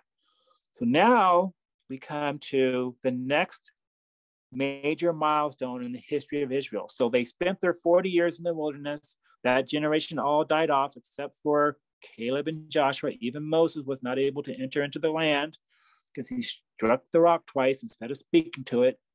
So he wasn't able to enter into the land. And so he dies off in that entire generation. And now a new generation is going to enter into the promised land under Yeshua, right? He's another messianic figure, and he's going to lead the people into the promised land. He's going to put down the rebellion, the rebels that are living in the land of Canaan, right? They're offsprings from the Canaanites or from Cain, and they were rebels against Elohim, right? They were practicing all sorts of things in the land there, offering their children as sacrifices and offering to Baal and doing all kinds of things. And Moses, in his last speech to the children of Israel, he warned them in Deuteronomy 12. He said, when you go into the promised land, don't inquire of them how they worship their gods and so worship me. Don't worship me that way. I've already showed you how to worship me. I gave you my Torah at Mount Sinai. I gave you laws. I gave you good laws. That's supposed to be your wisdom, your protection, your blessing. So don't go in there and inquire of their gods how they worship them, and worship me in the same manner, in the same way. Now, it's interesting that Joshua, which name means salvation, which is the same name minus the sounding of the letter J. There were no J in sound in Hebrew, or even in English before like the 16th century or something like that. It was the letter Y. So Yeshua or Yahuwah or something of that nature. And it means salvation. And so here you have this archer, and he's aiming his arrow at the scorpion. Whoops, sorry about that. At the scorpion. And now what's this bow represent?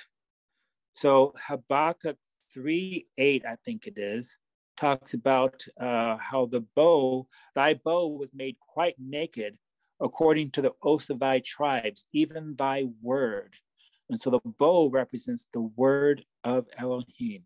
It's the word of God. So what we have here is this bow, the word, is being used to defeat the scorpion, right? To conquer the scorpion and everything that it represents, rebellion, death, all of that, the sting of death, it's all conquered by the word, by the bow of Yeshua. And so when Yeshua was in the wilderness, not for 40 years, but for 40 days, how did he overcome the serpent in the wilderness?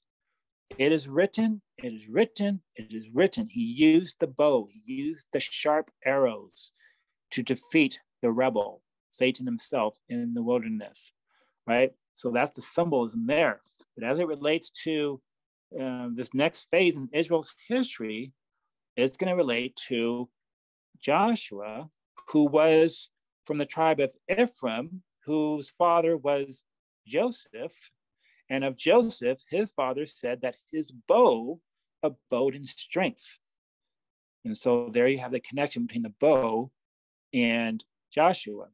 He's being represented here by this bow, and he's going to conquer. He's going to lead the children of Israel into the promised land, into the earthly Canaan. He's going to lead them in. Now let's look at the Hebrew letter, most significant. So it's the letter Zion. What does Zion represent? It can represent a plow, a weapon, a sword, to divide That's the basic meaning of Zion. It's in the shape of a sword. And look at the letter. The letter even looks like an arrow and the bow at the extent of it, an arrow being shot. It's very similar to the bow there. And it is a weapon.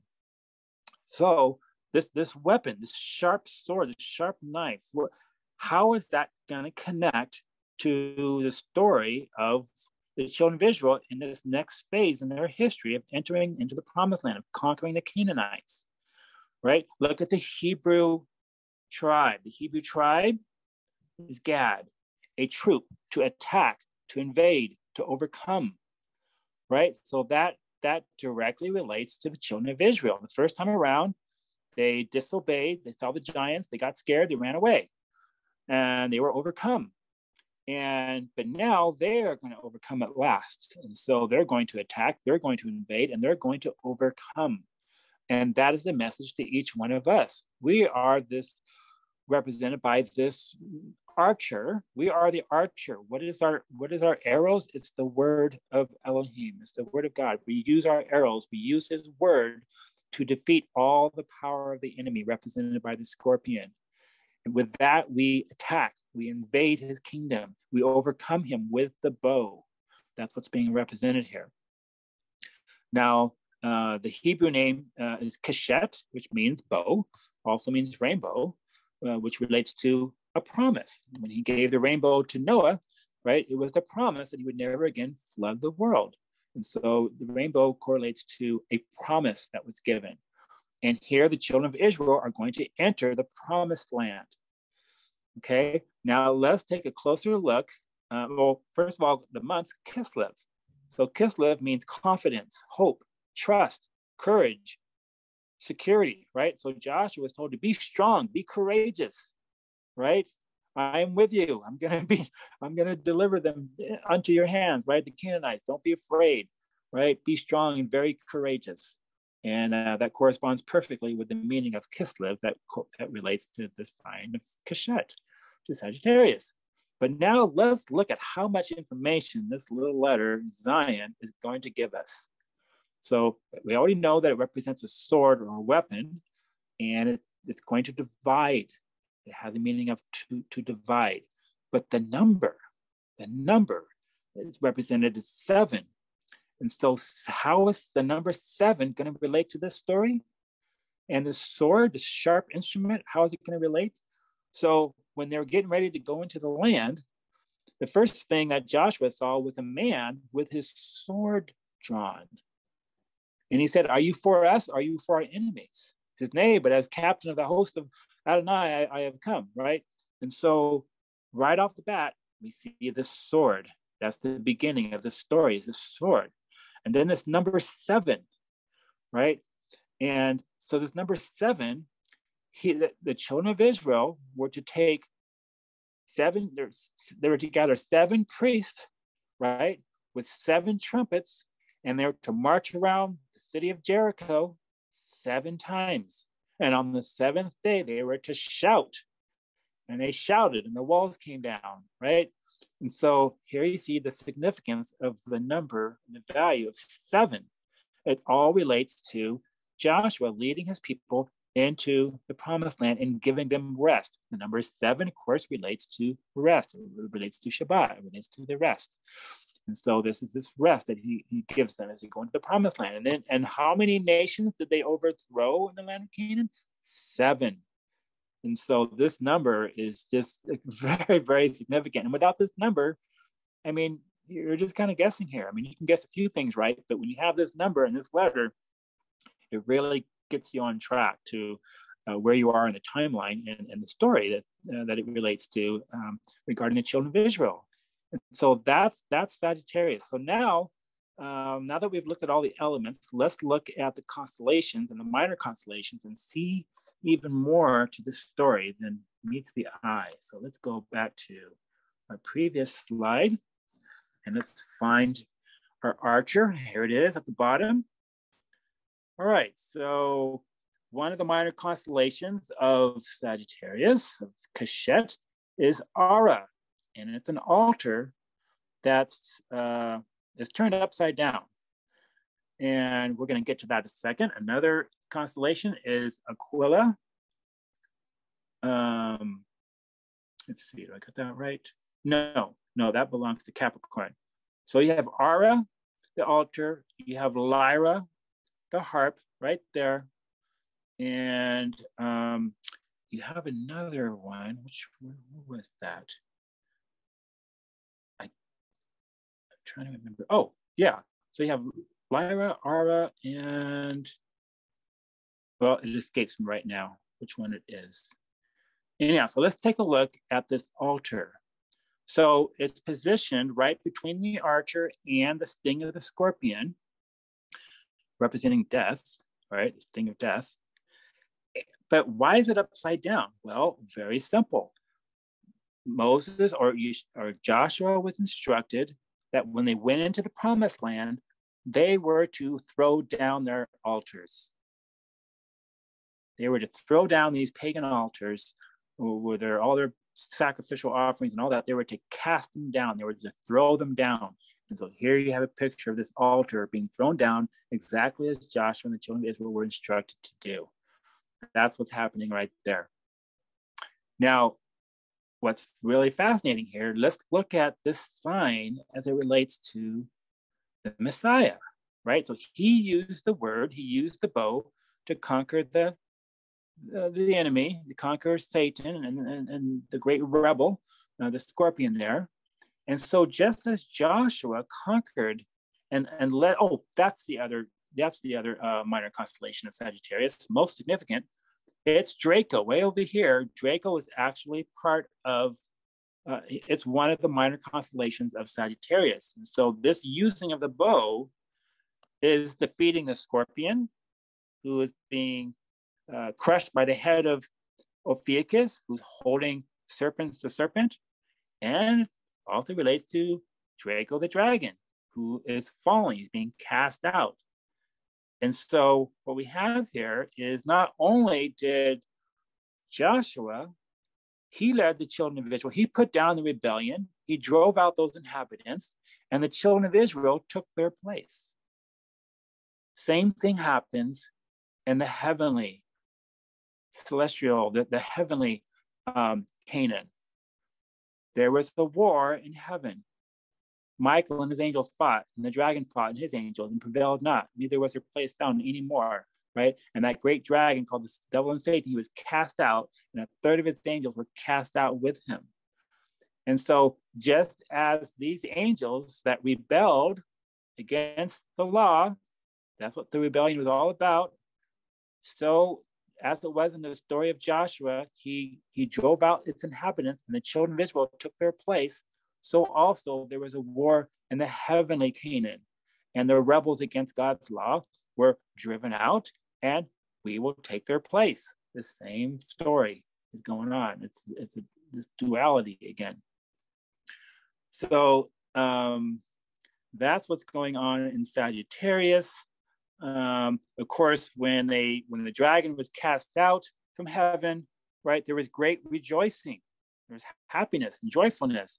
And I believe that's represented by Lyra, the harp right here, which is used for the praise and worship of Yah. So there's this rejoicing. And so that, in a nutshell, that is the sign of Sagittarius, of Keshet. Any questions, comments on Keshet?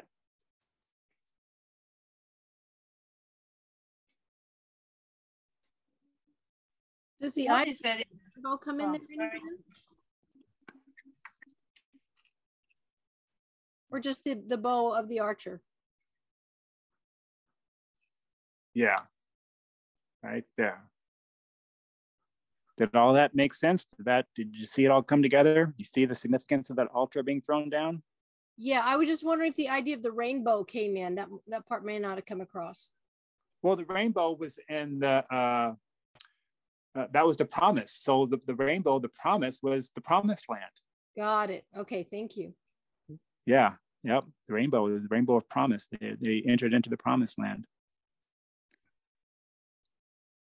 So it looks like in Sagittarius that the arrow is pointed straight to Antares. So it's like he's just going for the heart of Going for evil. the heart, going for the jugular. Yep.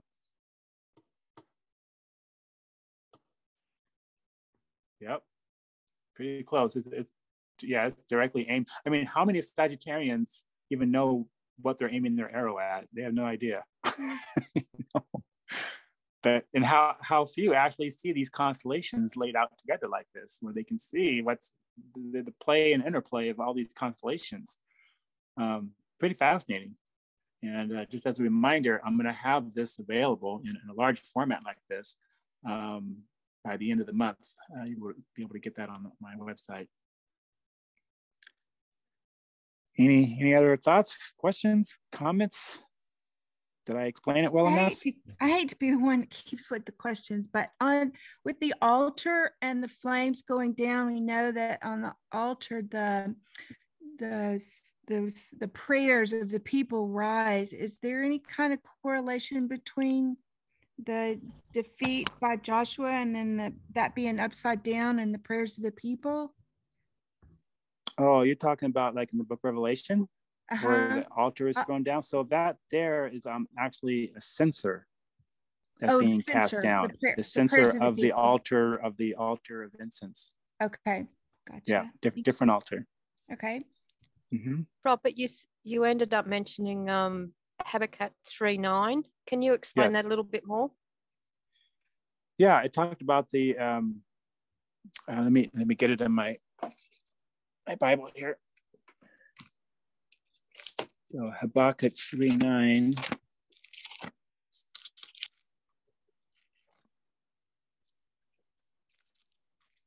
I can find that little guy.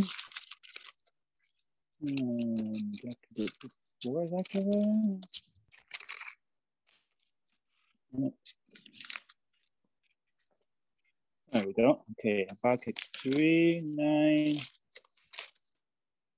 Yeah, thy bow. This is the King James version. I don't know what the other versions say, but the King James says, "Thy bow was made quite naked, according to the oaths of thy tribes, even thy word, Selah."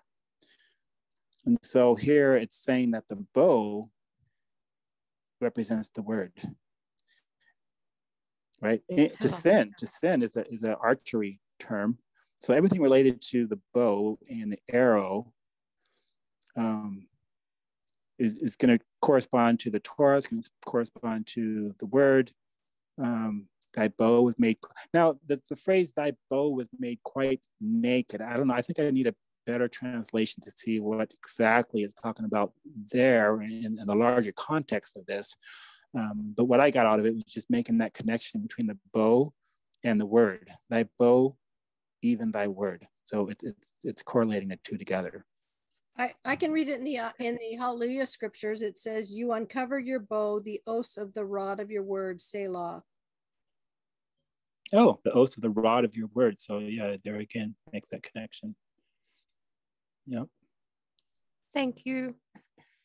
Yeah. Yep. And we know, of course, again, we see that bow, the word, being used when he was in the wilderness, just like the children of Israel were in the wilderness. And he used the word 3 times. He used the word.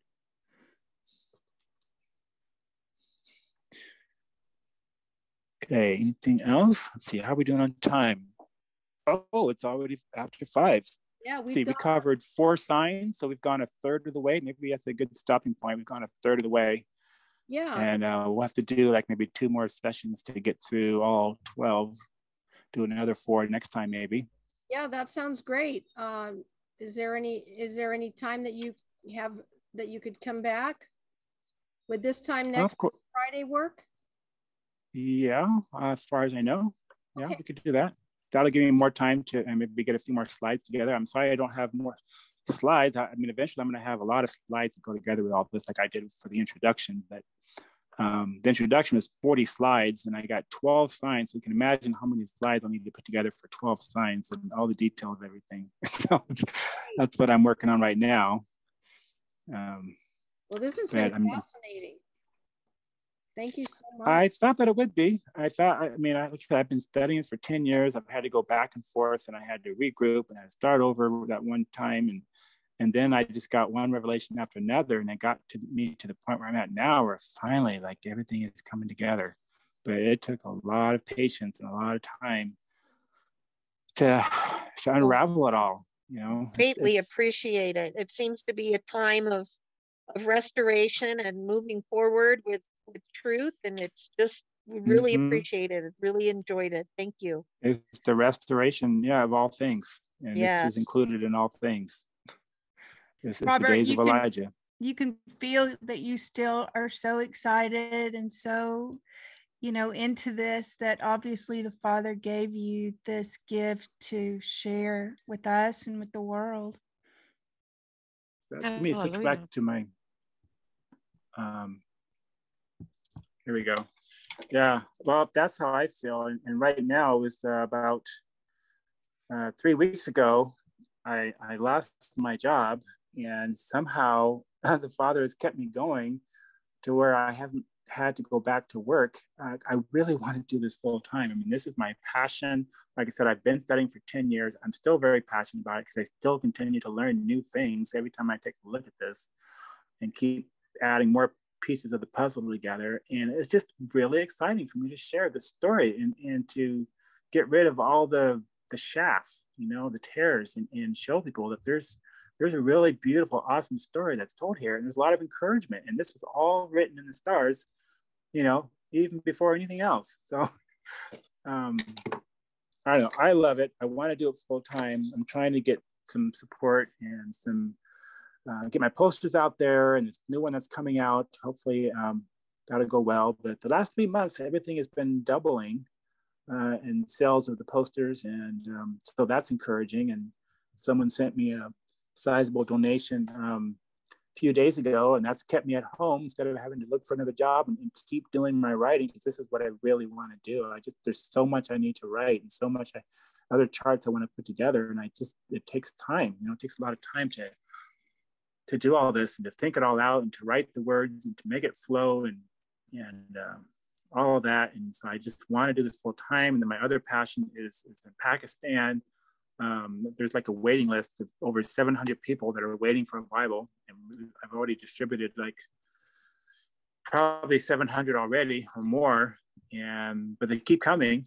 And it's really cool. You can go on my website and just scroll over to my tab on my outreach, and I got a lot of videos that I have on there. And what they do is they put programs together for the Bible giveaways. And it's so neat because I can see who gets every single Bible. There's a video that's taken of every person that gets the Bible. They come up there, they're singing songs, and they call the person's name, and they come up and they get their Bible, they get their picture taken, they smile, they wrap their arms around it, or they kiss it, and they're so happy to receive a Bible. They were literally starving for the word of God over there.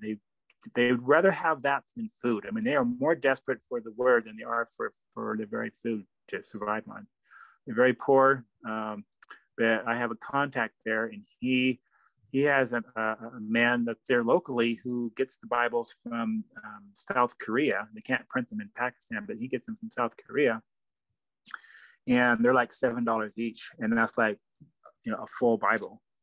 And read some of the testimonies that I put on my outreach page there towards the bottom. You'll see a lot of really incredible miracles and stories of people, how it changed their life when they started reading the Bible, how it changed the life of their husbands. One that really stood out to me. My ministry partner told me that this person came to them and they didn't understand what was going on, and he was explaining to my ministry partner that when they get together and they get together outside and they pray, and when they start to read the word, this one time, I don't know if it happened more than once or not, they're praying, and when they looked up, this was during the time of Ramadan. It was right during the time of Ramadan. And Ramadan, they offer all these sacrifices and everything else, and of course, I encouraged them to have nothing to do with all of that. And anyhow, he says when he looked up, they saw these men, these people in white in the sky that were surrounding them, and they were afraid and they didn't know what it meant. And I was like, those are angels, and they're telling you that they are surrounding you, they're protecting you. It's like when when the children of Israel had their eyes open and they saw, that exceeding army that was all around them, protecting them and with them.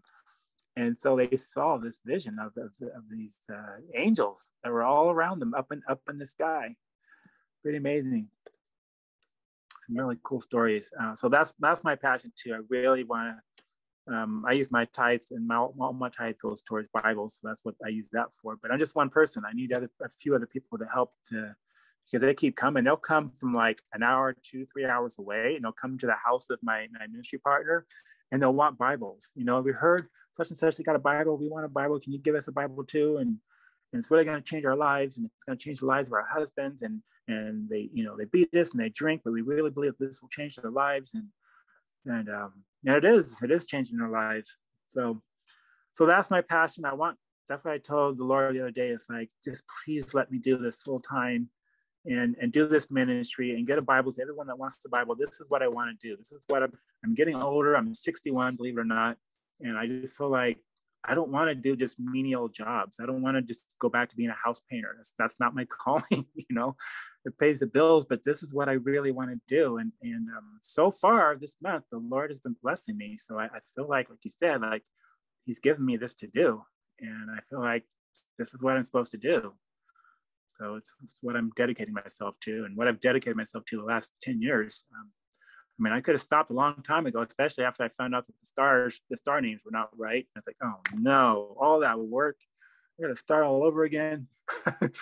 But I'm glad I did. I'm glad I persevered. I'm glad I overcame all that. And he just brought me to where I am now. And these revelation of these letters, and these letters have been, they're really powerful. Thank you. Robert, can I just say, Go ahead. Can I just say that the Hallelujah scriptures, they're wanting to get their Bibles out too. Would you be able to contact them, because they'll end up sending them free of charge? Or do you have if they can get them to Pakistan? That's so I don't physically send Bibles. I have a ministry partner that I trust with my life over there, and he's the one that goes to the owner of this store. I don't know if it's underground or not, but he's the one that gets the Bibles. And then they look for, so we got a whole ministry team together too, of some young girls and the girls are all dressed in white and blue, really pretty. I love those colors on them. And then the boys are dressed in white shirts and ties, and they usually sit up in front, and they go out into other areas and find other people to come to the meetings and to get a Bible. And that's their job. And then the elders, there's about 12 of them, and then they find locations to where to meet, where it's safe to meet and to have their time of worship and to distribute the Bibles. Getting other Bibles there, yeah, I'm more than happy to try to reach out to them to see if something can be arranged. If they can, I just know the shipping is going to be, right now I pay $7. That's it. I don't pay for shipping or printing or anything else. It's just $7. So that's pretty good. But if we can get some others shipped there for free, shoot, like I said, we got a waiting list of people that are pounding on the doors wanting in, like the woman, to the unjust judge, who finally granted her request because she kept pestering him. And that's how these people are. They really, really want a Bible bad. Hallelujah. Yeah, you can write them Hallelujah Scriptures at hallelujahscriptures.com. Okay, cool. Yeah, I'll make a note of that. They say, but we know that they have sent just like a pallet full of scriptures into different countries. Okay. Yeah. All right. I'll look that up. Thank you. Yeah, you can also look up their website. They have information about. Right. Yes, I'm familiar with the scriptures for sure. That version. Yeah. Yeah, definitely happy to do that. Ooh, that was a lot of talking today. It's a lot of talking. At some point, I don't know how you feel about it, but it would be nice to get an introduction that shows us your face as opposed to just the screens. But if we just have the screenshots, that's okay too. Whatever you want to do. Yeah, the problem I have is I can't hear you. It's very low volume. It's like on a scale from 1 to 10, you're like at about a 2 or a 3. I'm so sorry. I don't know what to do. I can speak closer to the mic, but you didn't hear. No, it's everybody. So it's yeah. something on my end. Yeah, we can hear you great. So the presentation's fine. I was just saying, hoping I'm talking louder for you. If we had an intro where you start talking about your first presentation today with your face as opposed to the screenshots, that would. Yeah, we'll do another interview, and I'll set up my camera and make it stable, and then we'll just do like a another introduction with me on camera talking, and so you can see more of me. Yeah, it doesn't have to be long. Whenever you have time, and I'll edit the rest of it and get ready for start doing videos out of what we've got shot today. Yeah, the only place where I wanted to get and I'll send you some more screenshots, but I think you have enough to work with for a little while, but let me know if you need more. Yeah, the only thing I was trying to avoid when I was playing with this with my brother last night is my well, I guess we solved that problem because I didn't want myself to, it was blocking the pictures that I was showing. So when I just do screen share instead of photo share, then that worked better.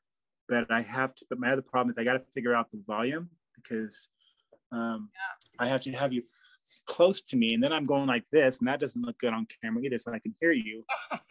Yeah. But I'll mess with the settings. I'll try to do some searching online to see if I can figure out what the problem is. Maybe some earbuds will help as well. I don't know. Oh, yes, I do have some earbuds. I don't know if they would last for 5 hours. Probably not. I don't know. I could try. Or hardline ones, so you don't have to worry about like a battery or something, maybe. Oh, right. True. Well, except that I'm using my better. power outlet to keep myself charged, my phone charged, so I can only put one in my phone. Yeah. I can't put my earbuds in there if I'm using it to power up. You can also try. Yeah, we'll figure that out. You could try coming in on your iPad and your phone, and one to have the earbuds so that you could just hear the audio better, and then you could do what you're doing with the phone already. Right, that is another thing. I mean, it's easier. Well, no, I think we should try to experiment with my iPad, and the sound might actually work on that better. Yeah. Sorry that you felt in the dark with us all today in terms of, the lack of audio sound for you. Yeah. I can hear you as long as everything else is quiet around me, but it's, yeah, it's a little bit of a challenge. But we all heard you great. So that's awesome. It'll good. Come across really well on the video. You may be able to at your electronics store get a little jack that'll go into your phone and it will divvy up, so you'll be able to have two ports, one to put headphones in and one to put your charger in. Oh, do they have something like that? I didn't even know. Yeah, possibly. Yep. Oh, okay, yeah, possibly. That would be so. Interesting. Okay. Yeah, so we should do next Friday then, you think, Robert? Yeah, sure. Yeah, let's do next Friday, and we'll do we'll do more. We'll do more on Friday. I think 4 signs. So I covered my intro, which was like, I don't know, an hour or something. And then how long was my intro? Yeah, I think it was about an hour, right? A little over an hour. I know. I'm surprised at how long it actually goes. Sometimes I don't realize how much I actually have to talk about and how long it is. The other thing I was kind of concerned about is like, I don't know. I keep saying I'm not a professional speaker because I don't feel that way because I don't have a lot of experience. It's just the spirit in me is doing it, really, because once I get going, it's just, my mind is just flooded with all these things I put into it. And the Holy Spirit is just, keeping it going for me. Otherwise, I feel like I would just stumble. No, you have a very smooth presentation. It's very clear. It is engaging, and it's not, it doesn't lack or lull at all. So I wouldn't worry about the speaking. Good. I try not to be monotone. I try to, use my tone, different levels of tone to express, different areas and bring my excitement into it all. And very well everybody presented. engaged. I don't want anybody to sleep. Yeah, no, not at all. That's good. The more you do it, the better you get. Yes, yep, that's true. Yeah, I appreciate the opportunity. It's exciting for me to share this because nobody knows this. You're not going to read about it. It's in a book anywhere. So you're getting it for the first time right here. You're And I getting need to the talk to you about scriptures on international. the. What's you that? get the scriptures in the stars. You get the scriptures in the stars, Yeah. and you're bringing that out. It's beautiful. Yep. It's all there. It all makes perfect sense. I mean, we're going to get into this next sign of Capricorn, Getty, and that's in this astrological circles, it's known as the mansion of the kings. Hallelujah. Wow. The mansion of the kings. And that's going to take us to our next phase, which deals with the kings of Israel, and specifically the story of King David. That's awesome. Can I just ask about the 5 planets that was out there? Can you hear me? The 5 Yes. planets that we had back in the 4th month of, well, the first month of the Hebrew recently calendar. the planets, the wandering stars, and the moon were all in Lined alignment up, there yeah. for a little bit. That Yes, happens. That happens. You know, I mean, it's part of the cycle of the heavens. I mean, it's not the first time they come together. They did come together. I'm not as well versed in planetary. Like, I don't like to call them planets. I like to call them wandering stars because that's what they're called, wandering stars, as opposed to the fixed stars. And I think there may be something there too. I'm sure there is. Wandering stars, I mean, fixed stars, wandering stars, fallen stars. They're all significant, but I haven't had time to look in that direction yet to be like the Magi, right? And search the heavens and the movement of the stars and all that. I'm more into the symbolism of the constellations. That's my area of expertise. I did do I will tell you this though, I did do a study on the planetary week and its connection to the Messiah. And that was really interesting, where I look at the Hebrew names of the planets and to see what they mean. I have a little different understanding now of what we're actually seeing in the heavens.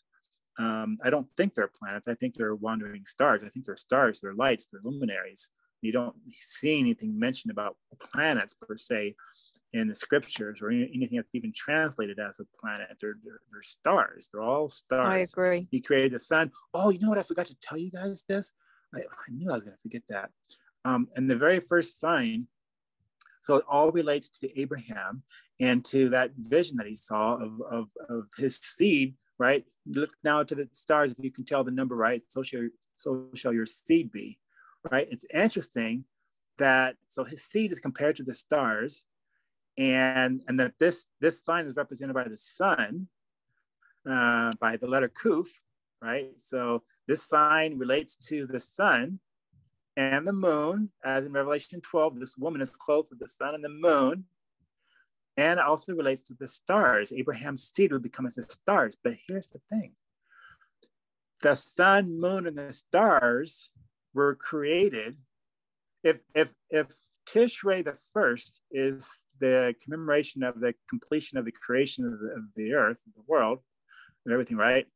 Feast of Trumpets, that first day, that means if you back it up to the 4th day of creation, when he created the sun, moon, and the stars, that would be the 28th of Elul. And that brings you back to the sign of Virgo, to the sign of the seed of the woman, to the sign of Abraham and Sarah and the stars and all that. The stars were created in that sign. Hallelujah. So that's another connection I made just recently, actually. Oh, wow.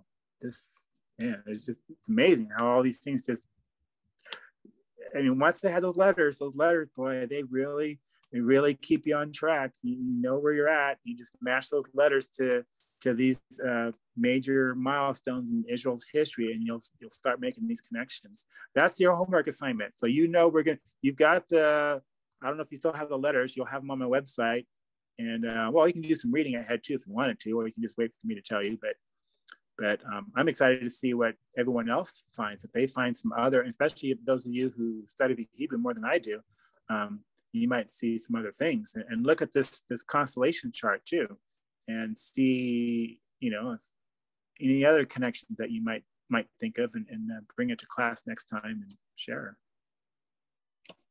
Awesome. Well, thank you so much. What a beautiful presentation. Thank you. I was praying before I came on that he would open my mouth, and she would open my mouth and give me this, you know, help me to speak clearly, and because as a child growing up, I had a speech impediment. So that's always kind of like in my DNA. It's like, am I slurring my words? Am I mumbling? Am I talking too fast? Am I not talking clear enough? My father always used to get after me, slow down, enunciate clearly. He was a teacher, you know, so it's interesting. We're both teachers. We're both Virgos, and we both have the same name. So it's interesting how that I'm a language teacher as well, and you had a beautiful presentation, very clear, very easy to listen to. So, oh well, that's that's a compliment. Thank you. I appreciate that. Yeah, that's the one thing I did enjoy doing a lot all through school. I wasn't great. I didn't have great grades in school, but when it came to English, I always loved to read. I always wanted to read, because whenever someone would read, it was so monotone. There was no expression. There was no meaning. And when I would read with my, you know, highs and lows and tone and like, kind of like tell a story, like to get exactly involved. Tell the story. Yeah. Which so is okay. Like think about it, Robert. You're telling the story that the stars are telling the story of in the Shamayim. That's just beautiful. Well, my name means Right, shining like a flame. That's my son's name. Oh, okay. He is, and guess where I was born? He is named after his grandfather, his uncle. He's Robert the third. Okay, fourth, I'm Robert the second. I'm the junior. But yeah. Well, and your face lights up each time you talk about it. I was born in the city of stars. What is that? Where? What is that? City of Stars. Oh, Hollywood. I was born in Hollywood. Oh, seriously, my dad was too. Really? Oh, wow. Yeah, my parents went to North Hollywood High School. Oh, wow. Oh, yeah. I was raised in Simi Valley and worked in Hollywood for 30 years. Oh, well, yeah. Familiar with that area. Yep. Yep. I lived in the San Fernando Valley till I was 13. Lived in Canoga Park, Mesquite, and Selmar. Yeah. Yep. Then I got dragged up to Washington State in this tiny little town across from Victoria, Canada. And that was a culture shock going from LA to that. Yeah, I'm sure. And then I joined the military and worked in the military for 11 years, working on airplanes, electrician. And then I got out after 11 years and I worked for a ministry in the Napa Valley in California for the next 17 years. Thank you, Terry. Appreciate your comment there. Oh, you're so awesome. I just cannot wait until your next. I can't wait. You've just been awesome. You remind me of Moses, just humble and talking about how you had a speech. Yeah. You know, yeah. reminds me of Moses, but you are awesome. Thank you so much. Oh, you're welcome. Thank you. That means a lot to me. I was if you go to my webpage and on the video link, the top video is my newest video I made, which is doing what I'm doing right now, going through these constellations. So if you can't wait, you can you can watch that video. I think I get all the way around. But I had a hard time recording that because I didn't have an audience. It was just me. And I kid you not, it wasn't until like the 112th time or something like that I finally got rolling with no mistakes and kept going all the way through to the end. And I kept praying, Lord, please open my mouth like you opened the mouth of Moses. You know, I can't speak. So sometimes I have that feeling. I can't talk. I can't speak. It's like, please open my mouth. Beg you, open my mouth so I can talk. So it doesn't come easy, but when we pray, and I appreciate Darla's prayer at the beginning, and if he puts something on your heart, he's going to make you talk. even if you're a pagan king or a donkey, he's going to get something out of you. There you go. There you go. Yeah. So that's encouraging. If he can speak to a donkey, he should be able to speak to me. Amen. Hallelujah. All right, you guys. Well, somebody want to have a closing prayer? Yes. Would you like to pray for us? I'm out of breath, so You're out of someone breath. else if they Okay. can pray. Trisha, you want to pray for us, sister? Sure. Abba Yahuwah, we're so thankful. We just praise you and thank you for our brother Robert and his willingness to spend the afternoon with us and share all that you have revealed to him. We just ask that you would continue to do so as he digs into your word, that your Ruach would reveal to him all that you want him to know so that he can share it with us. And we are so thankful that you are trustworthy to just reveal to us the things that we need to know. We want your truth. We want nothing but your truth. So we just praise you. We thank you. We ask that everyone here will be able to digest and process, and that you would continue to reveal to our minds and our hearts the things that are important for us to know, and that we may just lift you up and honor you in great esteem. And we just love you so much. And we're so thankful for this time together. May everybody return to their like regular duties and things with joy and renewed strength. And we're just so thankful. There's not any words that can reveal the majesty that you have revealed to us in your stars. So we just thank you for all that you've done. And we ask this and we just praise you in Yeshua's name. Amen. Thank you. Thank you. Thank you, Trisha. And thank you, Robert, for your presentation today. We look very forward to seeing it next Friday. Same time? Same time? Yep. Same time, same channel. All right. We'll be here early. If you need to come in early, there'll be people here. Be there. Okay. Or be square. And it'll be I do want to check out my iPad next time, so we'll maybe meet at 12 again and just make sure everything is maybe working a little better next time. Yeah, that sounds great. All right. Shalom. So we just go to your shalom. Shalom, everybody. Shalom. Have a good night. Good week. We'll see you next Friday. All right. Bye-bye. Bye.